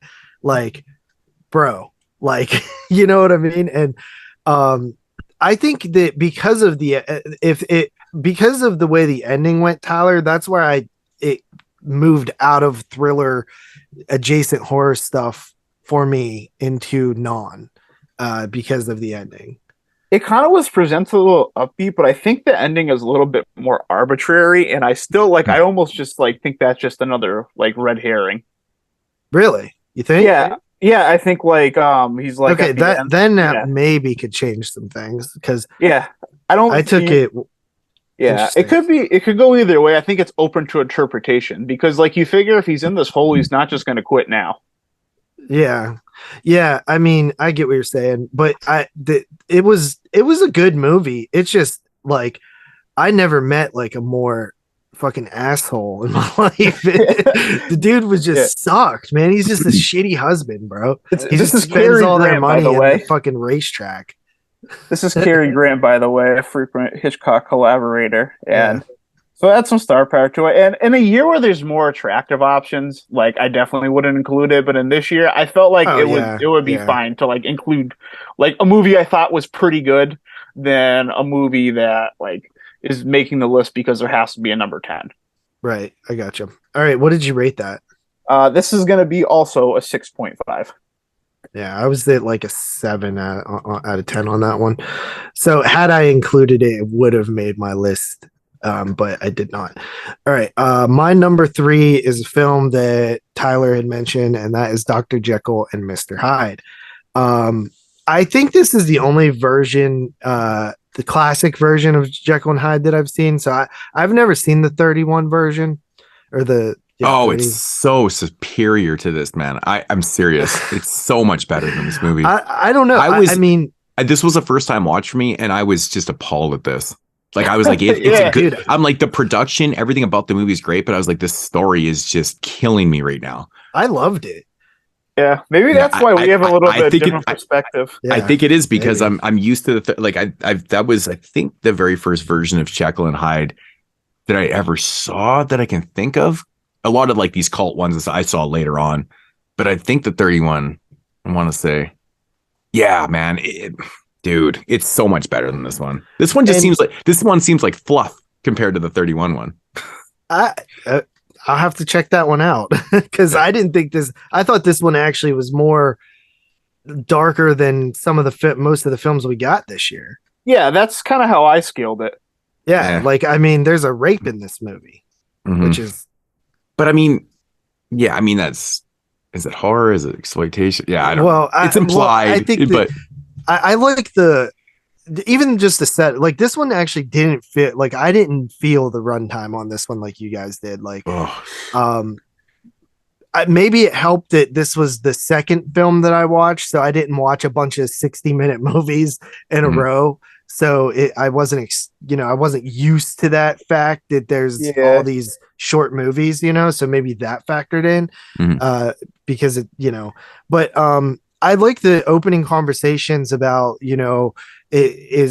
does every man have evil, and is it sort of, I forget the exact conversations, but that whole aspect of that I thought was really interesting. And then whenever we actually, so we follow the lead, and when he saves that girl from the mugging, and then I just thought it was very different to see this girl sort of throwing herself at him. It just didn't feel of the time, you know what I mean? And I felt like it was a little taboo for the time, because you don't really get a lot of actual sexual references and situations in any of these films. You know what I mean? This was an actual sexual situation. So I thought that was interesting. Which is funny because in the 31, because in this film, she's a bar. She works in the bar. Yeah. She's a bartender, but she's also very sort of party girl. In the 31, that character is a fucking prostitute. Straight up prostitute, man. Well, yeah. And that's 10 years earlier. That's what I'm saying. Well, I mean, I would need to see that version. That's what I mean. This is the only adaptation I've seen, so I can definitely see thinking. I've seen Edge of Sanity and other modern versions, but I've never seen any of the. Yeah, I just remember. But either way, I will see that. I will check that version out though. But I think that when he turns to Mr. Hyde, he's very like maniacal, and he's just getting a kick out of like ruining, like creating that big bar fight and stuff like that. Really reminded me of Claude Rains in Invisible Man, which I absolutely love that film as well. Yeah. It's my favorite Universal monster film. So I really dug this. I pretty much enjoyed it front to back, and it really worked for me. And if the 31 version is even better, then that's pretty interesting to me, because I thought this one was one of the best films of the year. Obviously, it's my number 3, but it's also the first film where I'm going above a 7.5, and I'm giving this one an 8. Yeah, 8 out of 10. Damn, crazy. Okay, so my number 2 is The Devil Commands with Boris Karloff, which we have mentioned before. Yeah, we already talked about the plot of it. It's a mad scientist movie, essentially.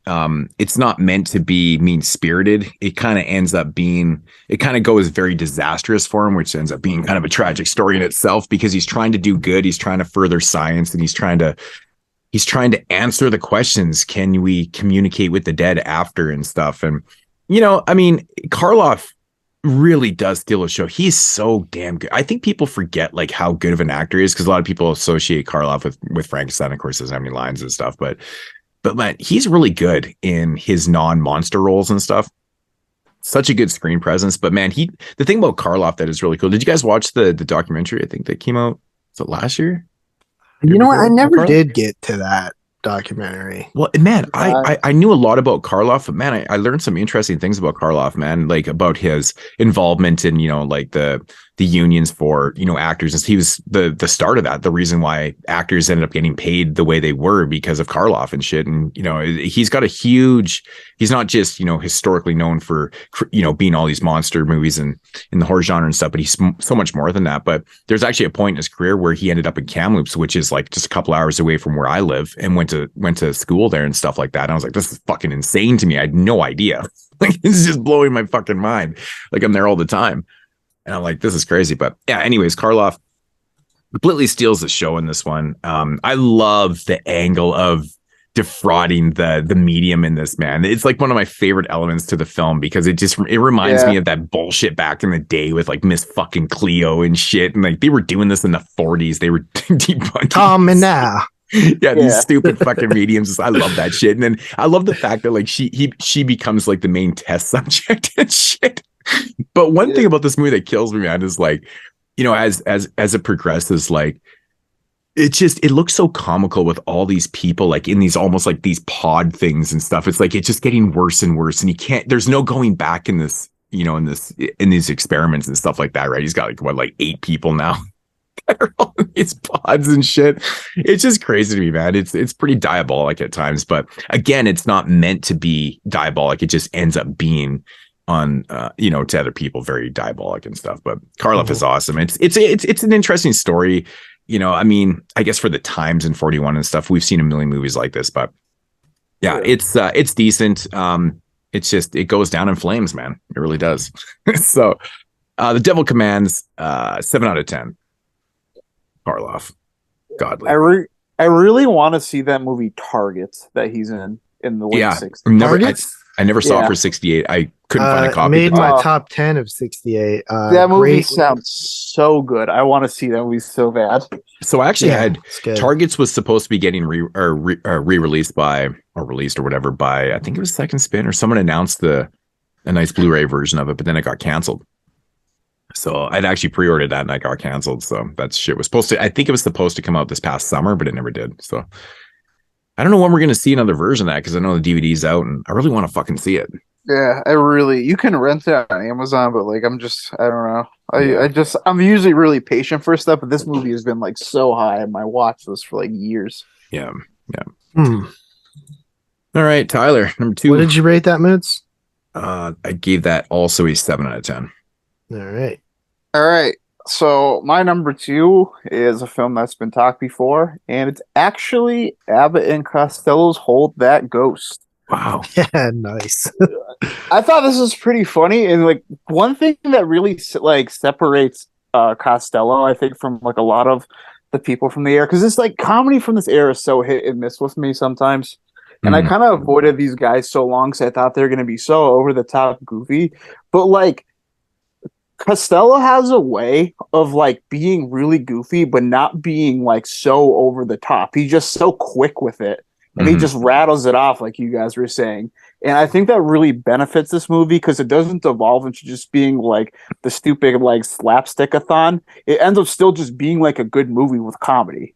Right. And yeah, there's nothing really to add that we haven't already talked about. But yeah, I thought the comedy translated really well for this. Some of the jokes like really worked for me. Like a lot of the like the end of the line quips he had were my favorites. And I thought it was surprisingly too. This was like a pretty well made movie. I didn't think it was going to be as well made as it was. Like I said, I love the changing room bit. Yeah, that was probably my favorite one. It's just so funny. They keeps going back and forth. He's like, no, seriously, it was a casino. Like, what do you like when Abbott like puts the coat on it and then walks away? And, oh my god, I lost it. I know they do that so many times. It's like it's so easy to figure out, and that's the joke, right? That's the joke, and I love that, man. It just keeps going on. Yeah, simple comedy where you're going, just check the coat rack. But yeah, no, it's good. Yeah, but that's my number 2. I definitely enjoyed it. I definitely watched it again. I would definitely try some other Abbott and Costello. No, that was actually my exposure to them. Yeah, all the monster ones are fun. Yeah, the Universal ones they're really good. Like, yeah, I'm definitely way more interested to catch those now. Like whenever I see them pop up on streaming or something. But I'm gonna come on with a 7 out of 10 for Hold That Ghost. All right, interesting. So I guess I have a curveball myself because I don't imagine this film is anybody's number 1. And that is the title of, it goes by a few titles on Letterboxd. It's All That Money Can Buy.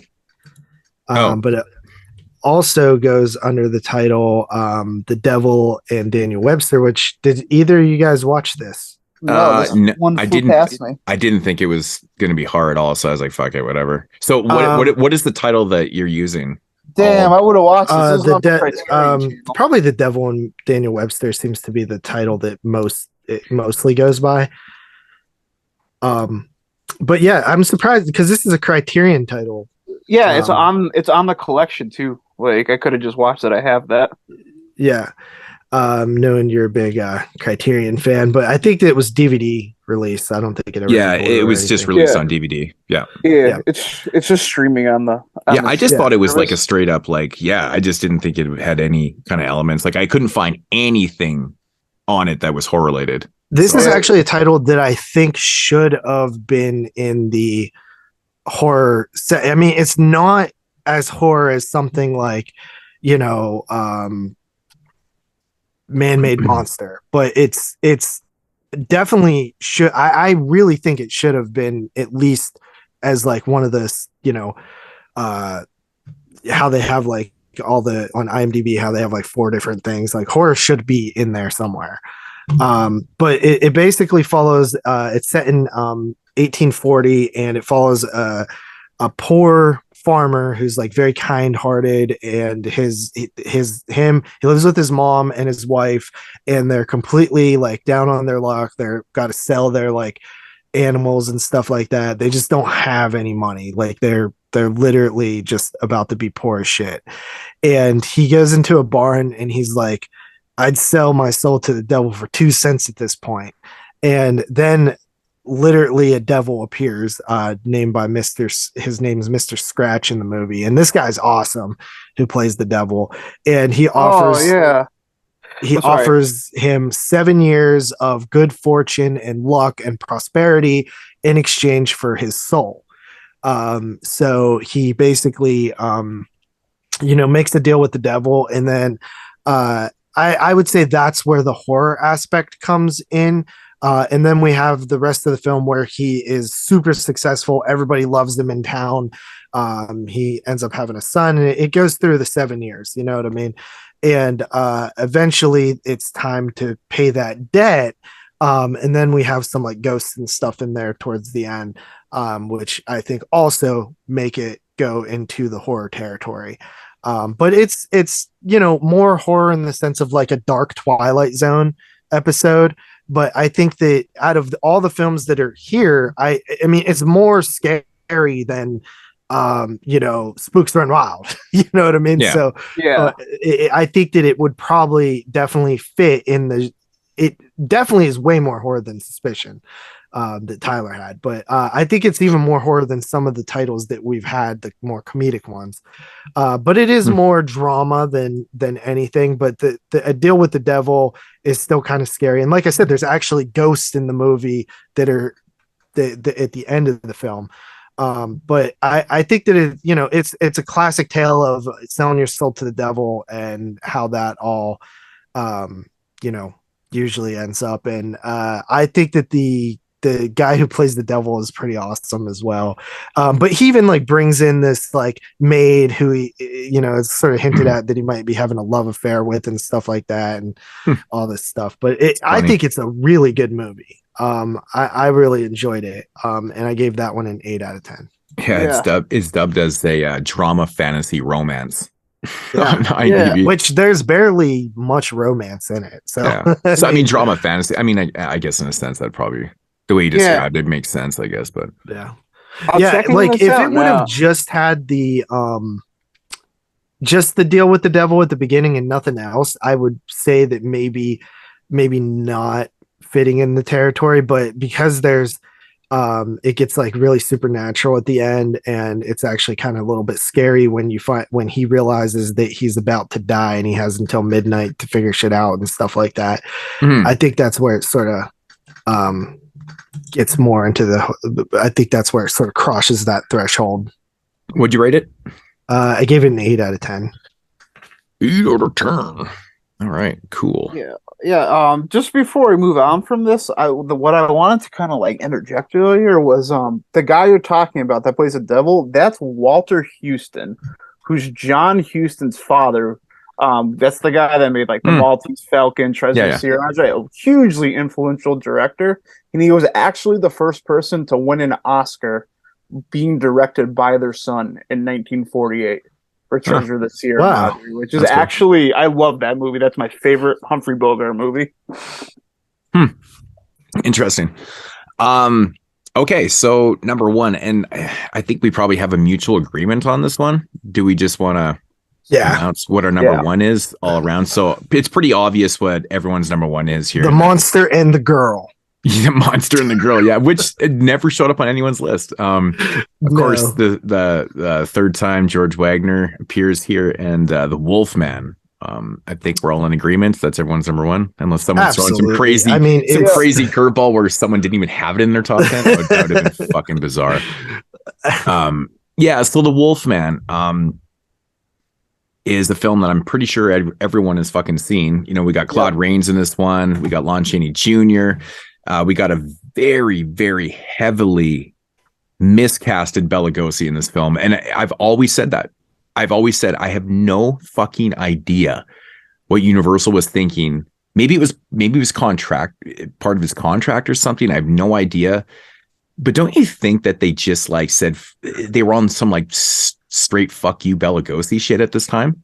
Why would they cast him as the gypsy in this? He's in the movie for like all of 3.5 minutes. He gets fucking totally killed off in like the first 5 minutes of the movie. I've never understood why you would cast such a big name like Bela Lugosi in such a shitty role. That could have been anybody at this moment. Like, yes, he's literally the werewolf that bites Lon Chaney, that turns him and stuff. But like, he has a couple lines as the gypsy. He gets his ass beat up, and he's done. I just don't understand why Bela Lugosi was ever cast in this movie. It makes no sense to me. It's cool to see Bela, but he looks super goofy. It's just, it's almost comedic. There's almost so much comedy elements to the way he looks in this, with that stupid hair and that big dangly earring and stupid stick-on mustache. It just looks so dumb. But I don't know. I've always questioned why Bela Lugosi was cast in this film in that role. It makes no sense to me. I mean, probably for billing. Yeah, man. I guess billing, so you could put him on the poster, I guess. Well, the funny thing, if you look at the poster, besides the huge ass Lon Chaney's Wolfman head, where it says the Wolfman, if you look at the credits, Claude Rains is top billed. And then it says like Warren William, Ralph Bellamy, you got Patrick Knowles, and then Bela Lugosi actually sticks out the most if you look directly at the credits, and he's right at the bottom, and then it says with Lon Chaney as the Wolfman. Yeah. So they're clearly trying to bank on Bela Lugosi's name, but just not give him enough of a role even to pay him more shit. He was getting fucked around, I think, man. There's more to the story here. It just makes no sense why Bela Lugosi's. Yeah. Do you guys agree with that? Like, or I think it was definitely just a budget pumper. It's stupid. Like, I felt sorry for him though. Like, Bela Lugosi was a big, starring. He's a lead actor. Like, he sold movies. He was very notable, and it just, I don't know. It just didn't make sense where you can go from Invisible Ghost and to the like a very small third dairy fucking character in the Wolfman. I don't know. It's weird. It's weird to me. What were you guys' thoughts on the Wolfman overall as a movie? Oh, dude, I love the Wolfman. It's I mean, when you talk about Universal monsters, the dude, I actually love a lot of those movies, but the Wolfman is definitely up there. I'd probably say Invisible Man's my number one, and then this and Frankenstein are like right there, neck and neck for me. So I don't know if I've ever really talked about this too much on the show. I mean, this isn't me trying to be like, Mr. Hot Take or nothing. I've just always been like this. I've been a huge Universal fan my entire life. I've talked about probably that. Like, I've seen movies a million times. Out of all the original Universal monster films, like the first ones, like the Wolfman and Frankenstein and Dracula, Invisible Man, fucking the Creature. And the Phantom of the Opera and stuff. So out of all the movies, like, or the Mummy, this is probably my second least favorite movie. Really? Yeah. And like the Creature being my favorite.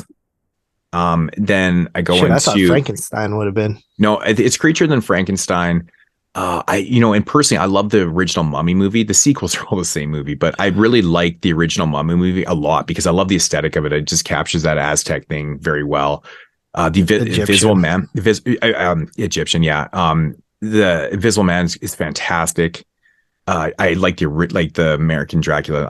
Not really a big fan of the Spanish one, but I seem to like all these. The only movie I don't really care for that much is Phantom of the Opera. I've never been a Phantom of the Opera fan.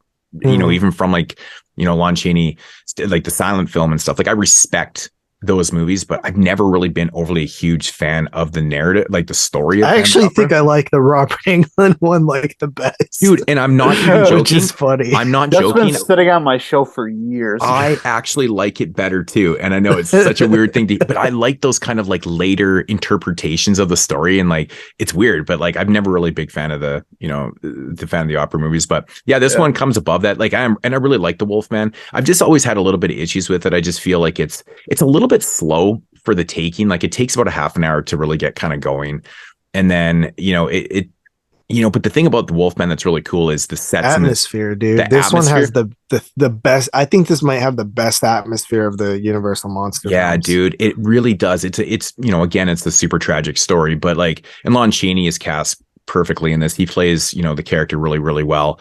And but it's the filming, man. It's how they capture the atmosphere, and the horror elements to this film are so good. It's really, really well shot. It's well acted. It's really short. It's 70 minutes, and like I said, it's a little bit slower.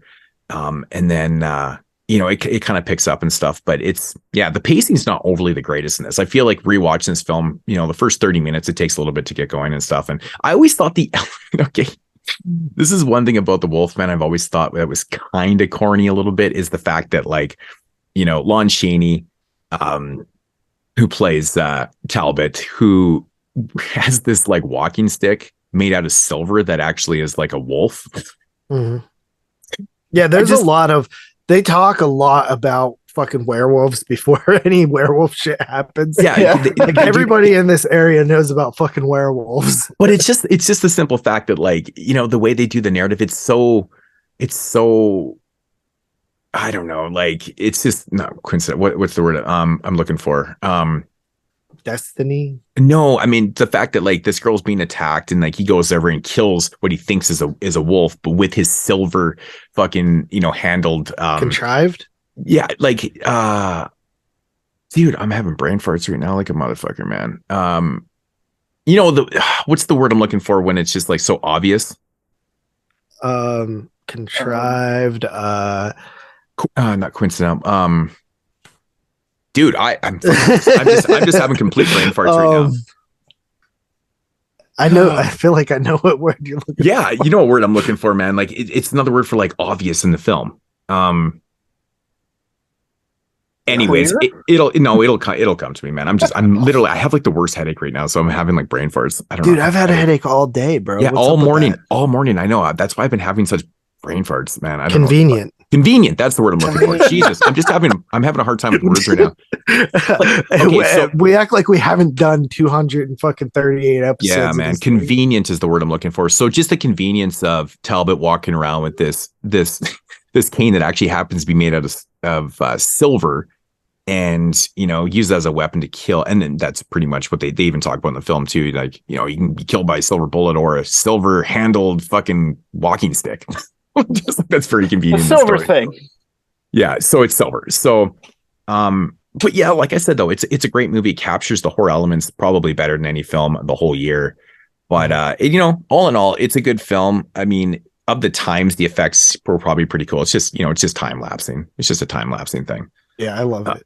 Yeah. But one thing I'm sad about is that we never really got a true Wolfman sequel.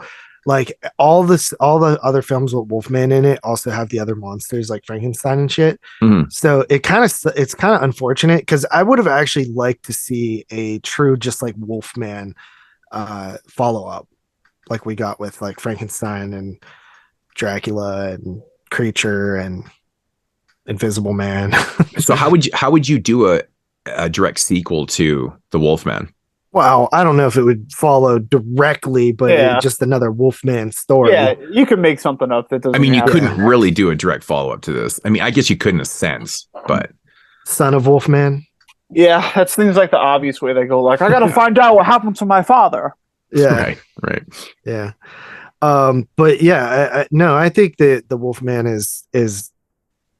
I saw it in the theater. Seeing it on the big screen was one of the coolest things. It's just a beautiful film. It really is. Yeah, like it when you really compare, especially when you compare it to the stuff that came out this year. I mean, it's just so much better looking. Yeah.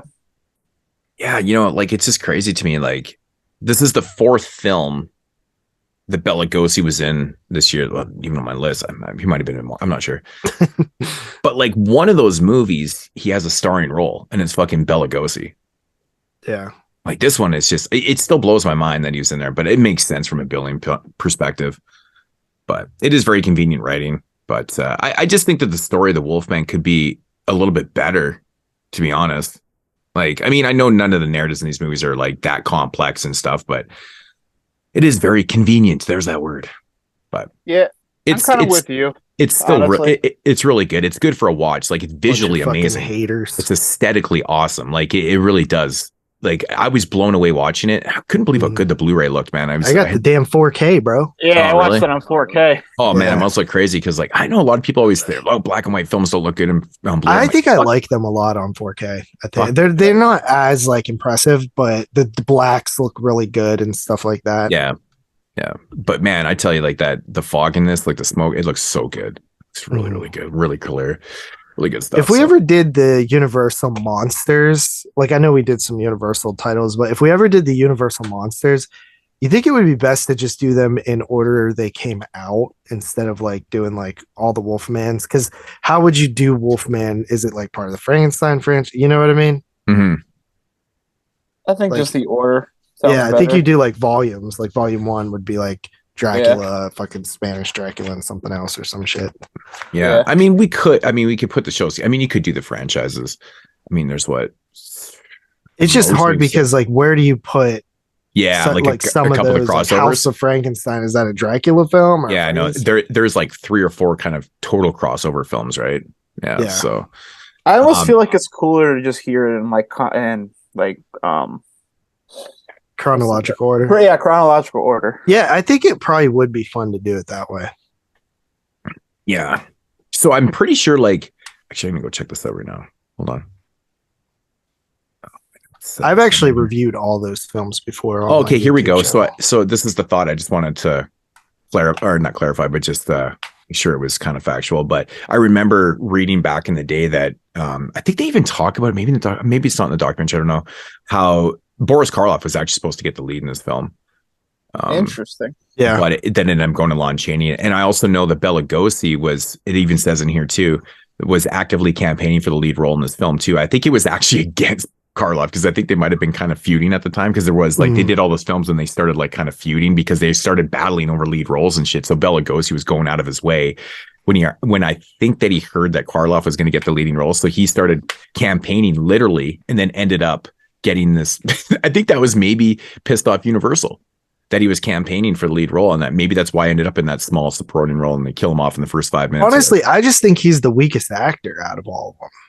Like, that's why I would put him in the smaller role. Well, the thing that actually hindered Lugosi's career, I think, is because he had such a heavy accent. It was hard to throw him in these roles and be believable as an American actor, kind of thing, right? He was, and you're right. He definitely was the weakest of the actors, and Karloff was so fucking strong, though. Yeah, like, Karloff, I think, is much better than Lugosi, but I also love Lon Chaney Jr., Claude Rains. Like, I think they're all bad. I think I like them all more than Bela Lugosi. But that's not saying I don't like Bela Lugosi. Yeah, well, the thing is, Lugosi is just, he's got a screen presence, but yeah, it's like a full on lead. But like even these small roles, like, come on, man, like he's a little bit more than that. But honestly, like if I was doing Wolfman, I wouldn't have given the lead to Lugosi in that one either, because he's supposed to be like an American actor. I don't think he has the right look. No, I think it made sense to have Lon Chaney, because he has that kind of, it's funny too, because Lon Chaney Jr. is a big dude, but he looks so damn likable and lovable, and it's like perfect. He's like perfect. He's perfectly cast in these tragic roles because he looks like a tragedy. Like he just looks so innocent, right? So Karloff is a little bit more rugged looking, and kind of makes sense too. But Karloff is a super strong actor though, who took his fucking craft dead serious. Oh yeah, Karloff is dead serious. Like he was always just working on his acting and stuff. Is crazy. But Lon Chaney really impressed me in both the movies he was in this year. I thought he was like really made both of those movies and like played his character really well. One thing I observed about this script that I think really sets it ahead of all the movies around it too was this is, I feel like, the only movie that really uses horror as like a vehicle instead of a destination. And like what I mean by that is like the movie's not really so much about this like scary or terrible conclusion at the end.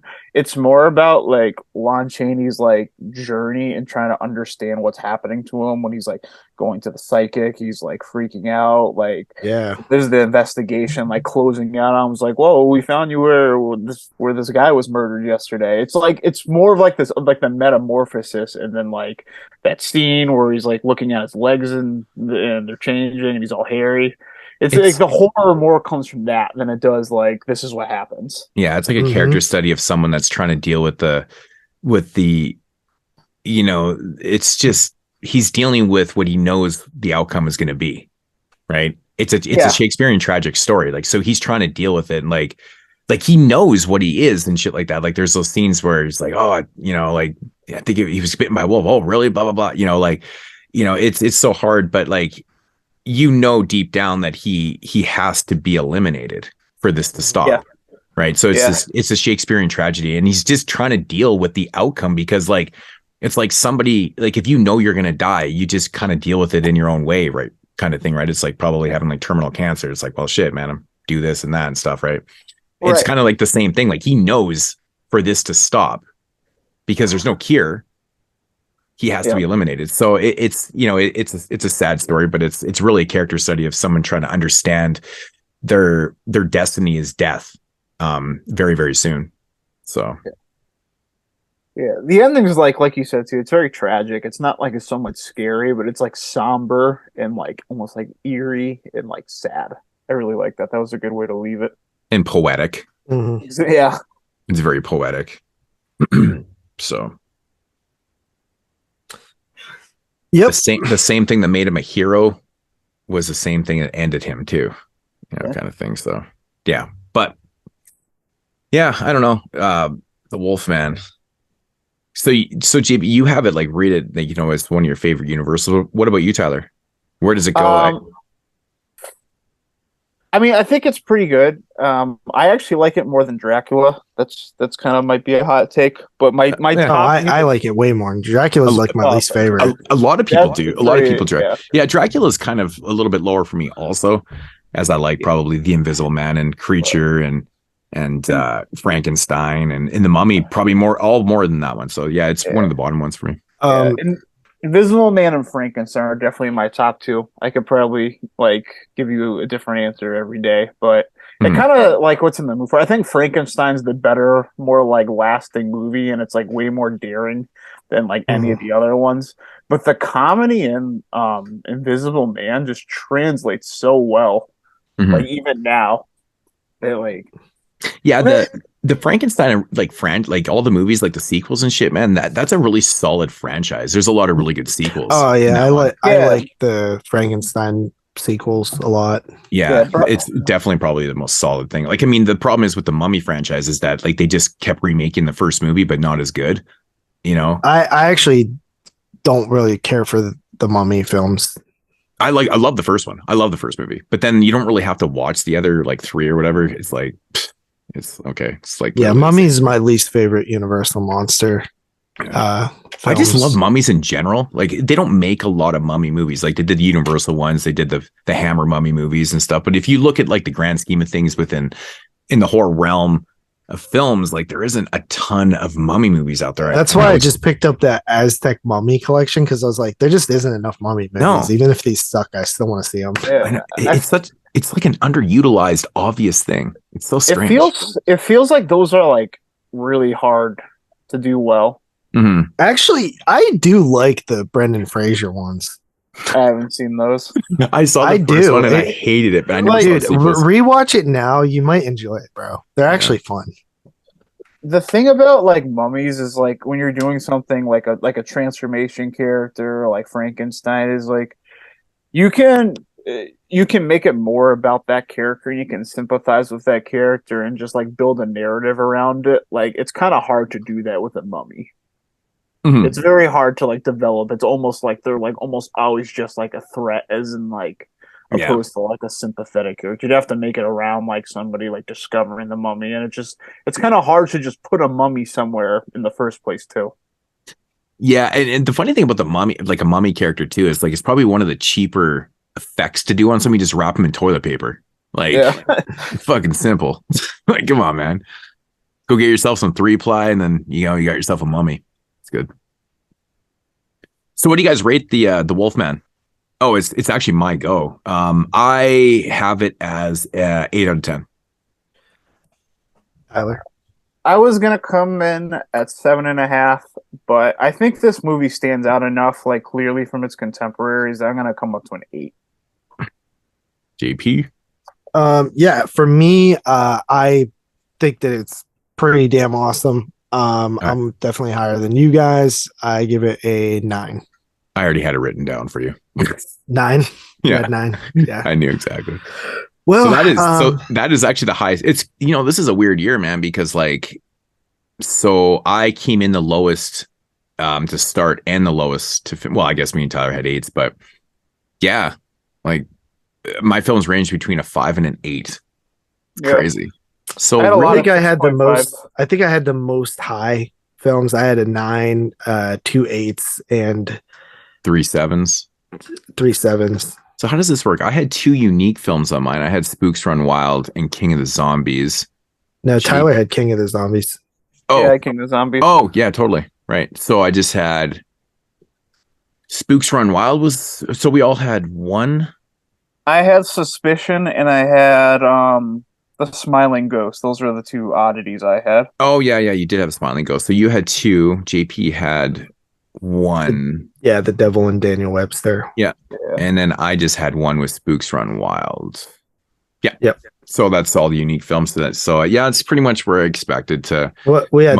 How many 3-peats though? Wolfman, Face Behind the Mask, Devil Commands, Monster, Hold That Ghost, Devil Man-Made Commands, and Man-made Black, monster, Black Cat. Black Cat, Feast Behind the Mask. Did you have Invisible Ghost, Tyler? No, that was my 11. So we had six, I guess. I think it was Six three-peats. I think so.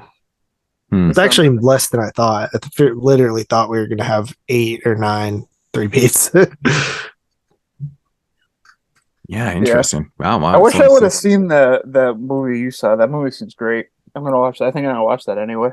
All the Money Can Buy, aka The Devil and Daniel Webster. Yeah, that seems something really up my alley. Yeah, I feel actually great that I had a film that neither of you guys saw so high, because it makes me feel like I knew about it too. I was actually looking into it, and I was like, I couldn't find one thing even related to horror. Like, I even read a couple like just kind of brief reviews. I was just looking for anything. No one even mentioned anything about it. I was like, okay. What was your guys? I actually seen it on one list of top horror movies of the 40s. Well, that's where I found it too. I saw it on a list too, and I was like, "What the fuck is the devil?" And I think it was it was the money, all the money. It was titled different, I think. Yeah. And I was like, "What the fuck is this?" And then I looked into it, and I was like, "No." I'm like, "That's ridiculous." There was actually another one that I watched that I didn't think was horror, but the poster looks damn horror, and that's called Swamp Water. Oh yeah. Yeah, no. It was actually not a bad movie, but and then there was one that I didn't get to that I wanted to check out that I also seen on a horror list, and it's called Among the Living. Did anybody see that? No. No. So it says a mentally unstable man who is kept in isolation for years escapes and causes trouble for his identical twin brother. Sounded like it could be, Yeah, I might have given that a chance if it was just openly available to me. I watched the movie I Wake Up Screaming. That was actually on my list, and then I saw you gave it like a 1, and I was like, glad I didn't watch that. It was god awful. It was my second worst movie I saw. Yeah,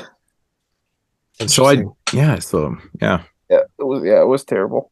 What was your guys' lowest rated movie? Actually not that low. I think it was The Monster and the Girl at a 5. I don't know, actually. I think The Ghost Train. That was my lowest too. I actually skipped that one when I saw you. Oh my god, dude! Arthur Ashkey is the most annoying person I've ever seen in a film in my life. This movie is so basic. It's just basically a bunch of people that are holed up at this train station, and there's this legend of this ghost train and stuff. But like, he's overacting. They're singing and dancing. He's just comedic. He's the lead, but he's this comedic, and he's so goofy through the whole thing. And you're just like, shut the fuck up, buddy. It's so agitating to watch because it's not funny, and it's like comedy before anything else. And then the ending was like the best thing about it. It's probably only why I think I gave it a 4 out of 10. So I was like, whatever. But like, man, it was terrible. I don't know how anybody could find that Arthur Ashkey guy funny, man. Oh my god, yeah, nothing happens in this movie, so it's just like not good. It's boring, and like on top of that, like any time this guy speaks, it's just worse. When he started singing, my fucking god, dude, it was the worst songs in the world too. The best scenes in the film are the scenes without him. There's a little bit of a period where he kind of disappears, and you're like, okay, this isn't too bad. And so you gave it a 1.5. Like, no, it was fucking awful. I gave it a 2-star. Oh man, it was. Oh, my 2-word review was Tedious Tommy. Oh my god, it was, man. I think he plays Tommy. All right, so do you guys want to figure out what the next one is? Yeah, let's spin the wheel.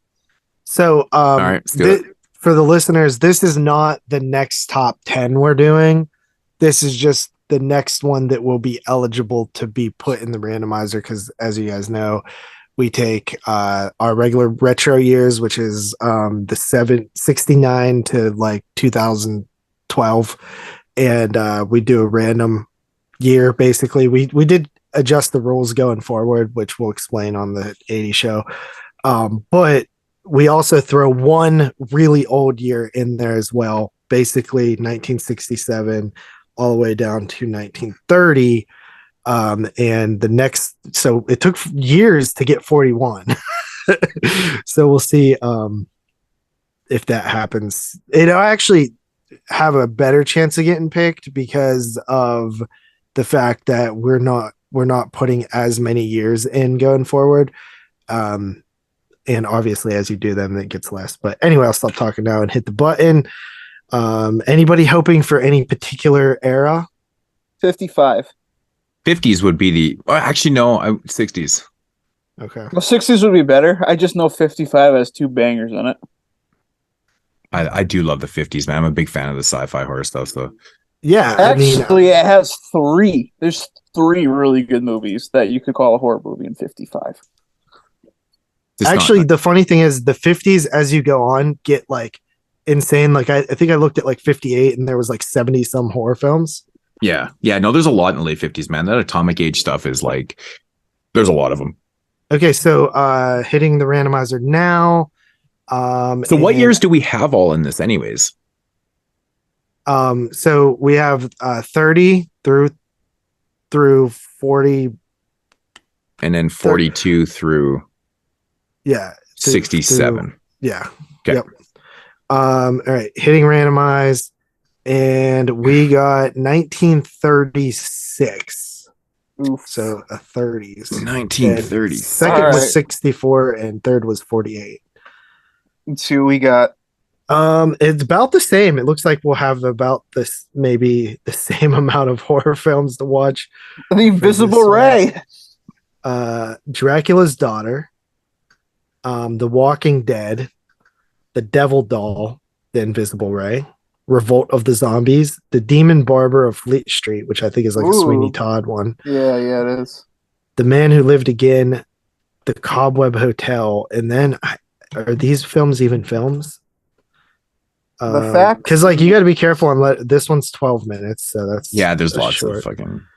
So it might be tough to get 10 out of this one. We could actually do this next week. But okay, so we at least have 1, 2, 3, 4, 5, 6, 7.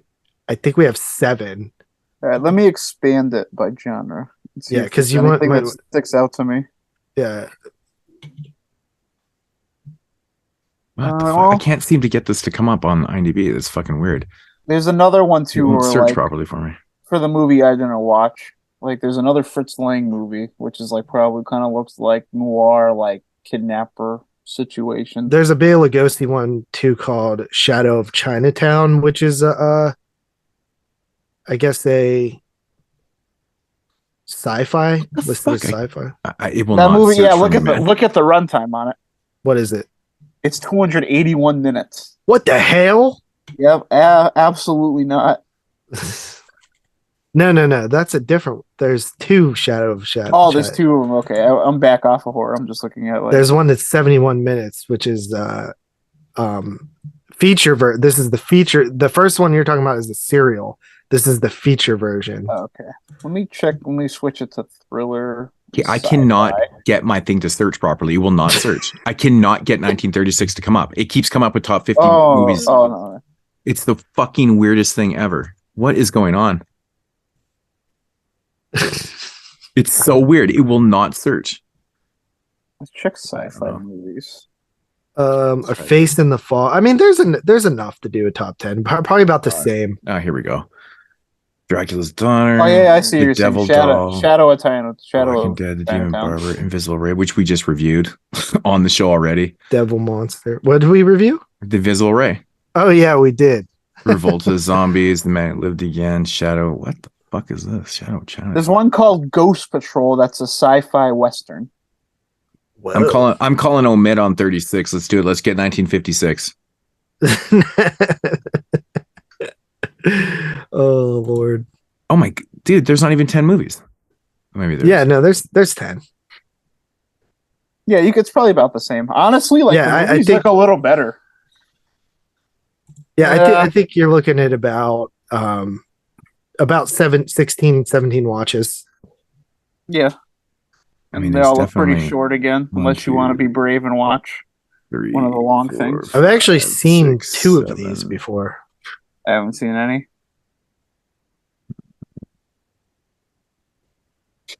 I don't know, man. These are all short. 12, 8, 84. What the fuck is this? Are you on IMDb or Letterboxd? Yeah, I'm on IMDb. All right, Letterboxd is a little. I know, but Letterboxd is they got a lot of wrong years. Yeah, but not for these early movies. Yeah, maybe not. The Macabre Trunk. Yeah, we at least have these are 10, and then there's a couple other ones too. Yeah. Yeah, there's 23 listed on IMDb, and most of these they're shorts. Sure. Well, that one's not a television documentary. Nope. That's a short. Yeah. I'm looking at like 1, 2. Oh my god, 3, 4, 6, 7, 8, 9, 10, 11, 12, maybe 13 that are listed on here that are not shorts or documentaries or something. Documentary, that's crazy. I don't know. I mean, it's probably not going to come up for quite a while. I've only seen Dracula's Daughter, The Devil Doll. I've never seen the original Demon Barber, Invisible Ray, Revolt of the Zombies. So I've seen 4. Yeah, I think I've only ever seen 4 of these movies. Shit. Well, I can tell you one thing. There's not a clear-cut number 1. Is The Man Who Lived Again on there? Yeah, it's on there. I saw that. Yeah, it's even on this one, yeah. And isn't Karloff in that one? Yeah. Yeah, he is in that one. Yeah. Yeah. I don't think I've seen it, though.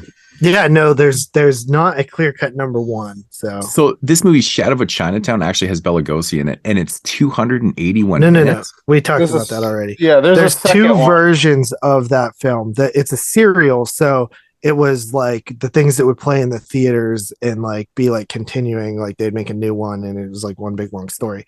But there's a feature film version that's 71 minutes. Oh, okay. Wow. You sound disappointed. It's just there's like barely. It just seems like there's not that many movies. There's not. It's dude. This is actually more than some years though. Like, you know what I mean? I was just like, for argument's sake, looking at some of the other things like the mid-50s, and dude, there's movies that have like four movies. Yeah, I know 1950. Like that would have been brutal. Like we would have had to. Oh, I wouldn't even put in 1950 because let's face it. It's not worth it. One film. Well, I mean, that's where you start to venture out and find other shit. Yeah, or you just reroll. I mean, I'm assuming some of these movies are probably like, look at 1958, 66 horror films. Ooh, there you go. Yeah. See, 59 for 57. Yeah, they definitely ramped up in the after the mid 50s, but. All right, so 1936 it is shitting me too hard. Yeah. 50 looks like it's got a lot of drive-in type movies. Yeah, this is definitely going to be a quicker. Yeah, I know. All right. I mean, at least I actually own a few of these. And it looks like some of these are on YouTube, so it shouldn't be too bad. All right. No. I mean, a lot of these older ones are all public domain, so. Mm-hmm. All right, well, shit, man. More Bela Lugosi, more Boris Karloff. Here we go. Yeah. We basically, 1, 2, 3, 4, 5 years before what we just did? Yep. Yeah.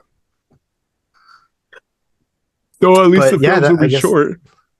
What the hell am I don't even know if I'm going to be able to make a thumbnail for this one like I normally do. There's like 6 posters. I guess that's it. We done? Yeah, man. That's going to conclude the top 10 in 1941 show. Yeah, Tyler, thanks for coming back for a Redux as a guest. You might have to do 36 with us. I was just saying, because I don't know if we're going to convince anybody else to do them. I was going to say, I'm here for the punishment. You need someone to do a punishment episode like this. I got you.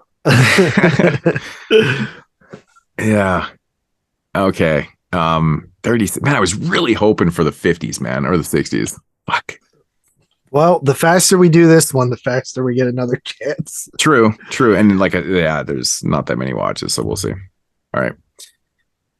Okay, well, that is going to conclude episode 238. We'll be back next week with episode 239, which is the Joyride trilogy. There's a total flip flop 1941 to the fucking Joyride trilogy. So that'll be fun to do.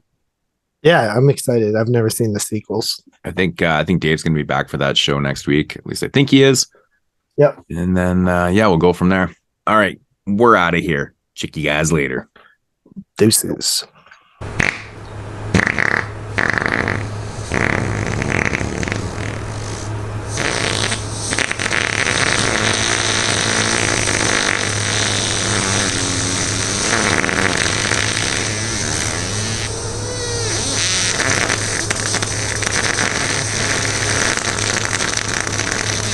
Five minutes later.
You got to wash your ass.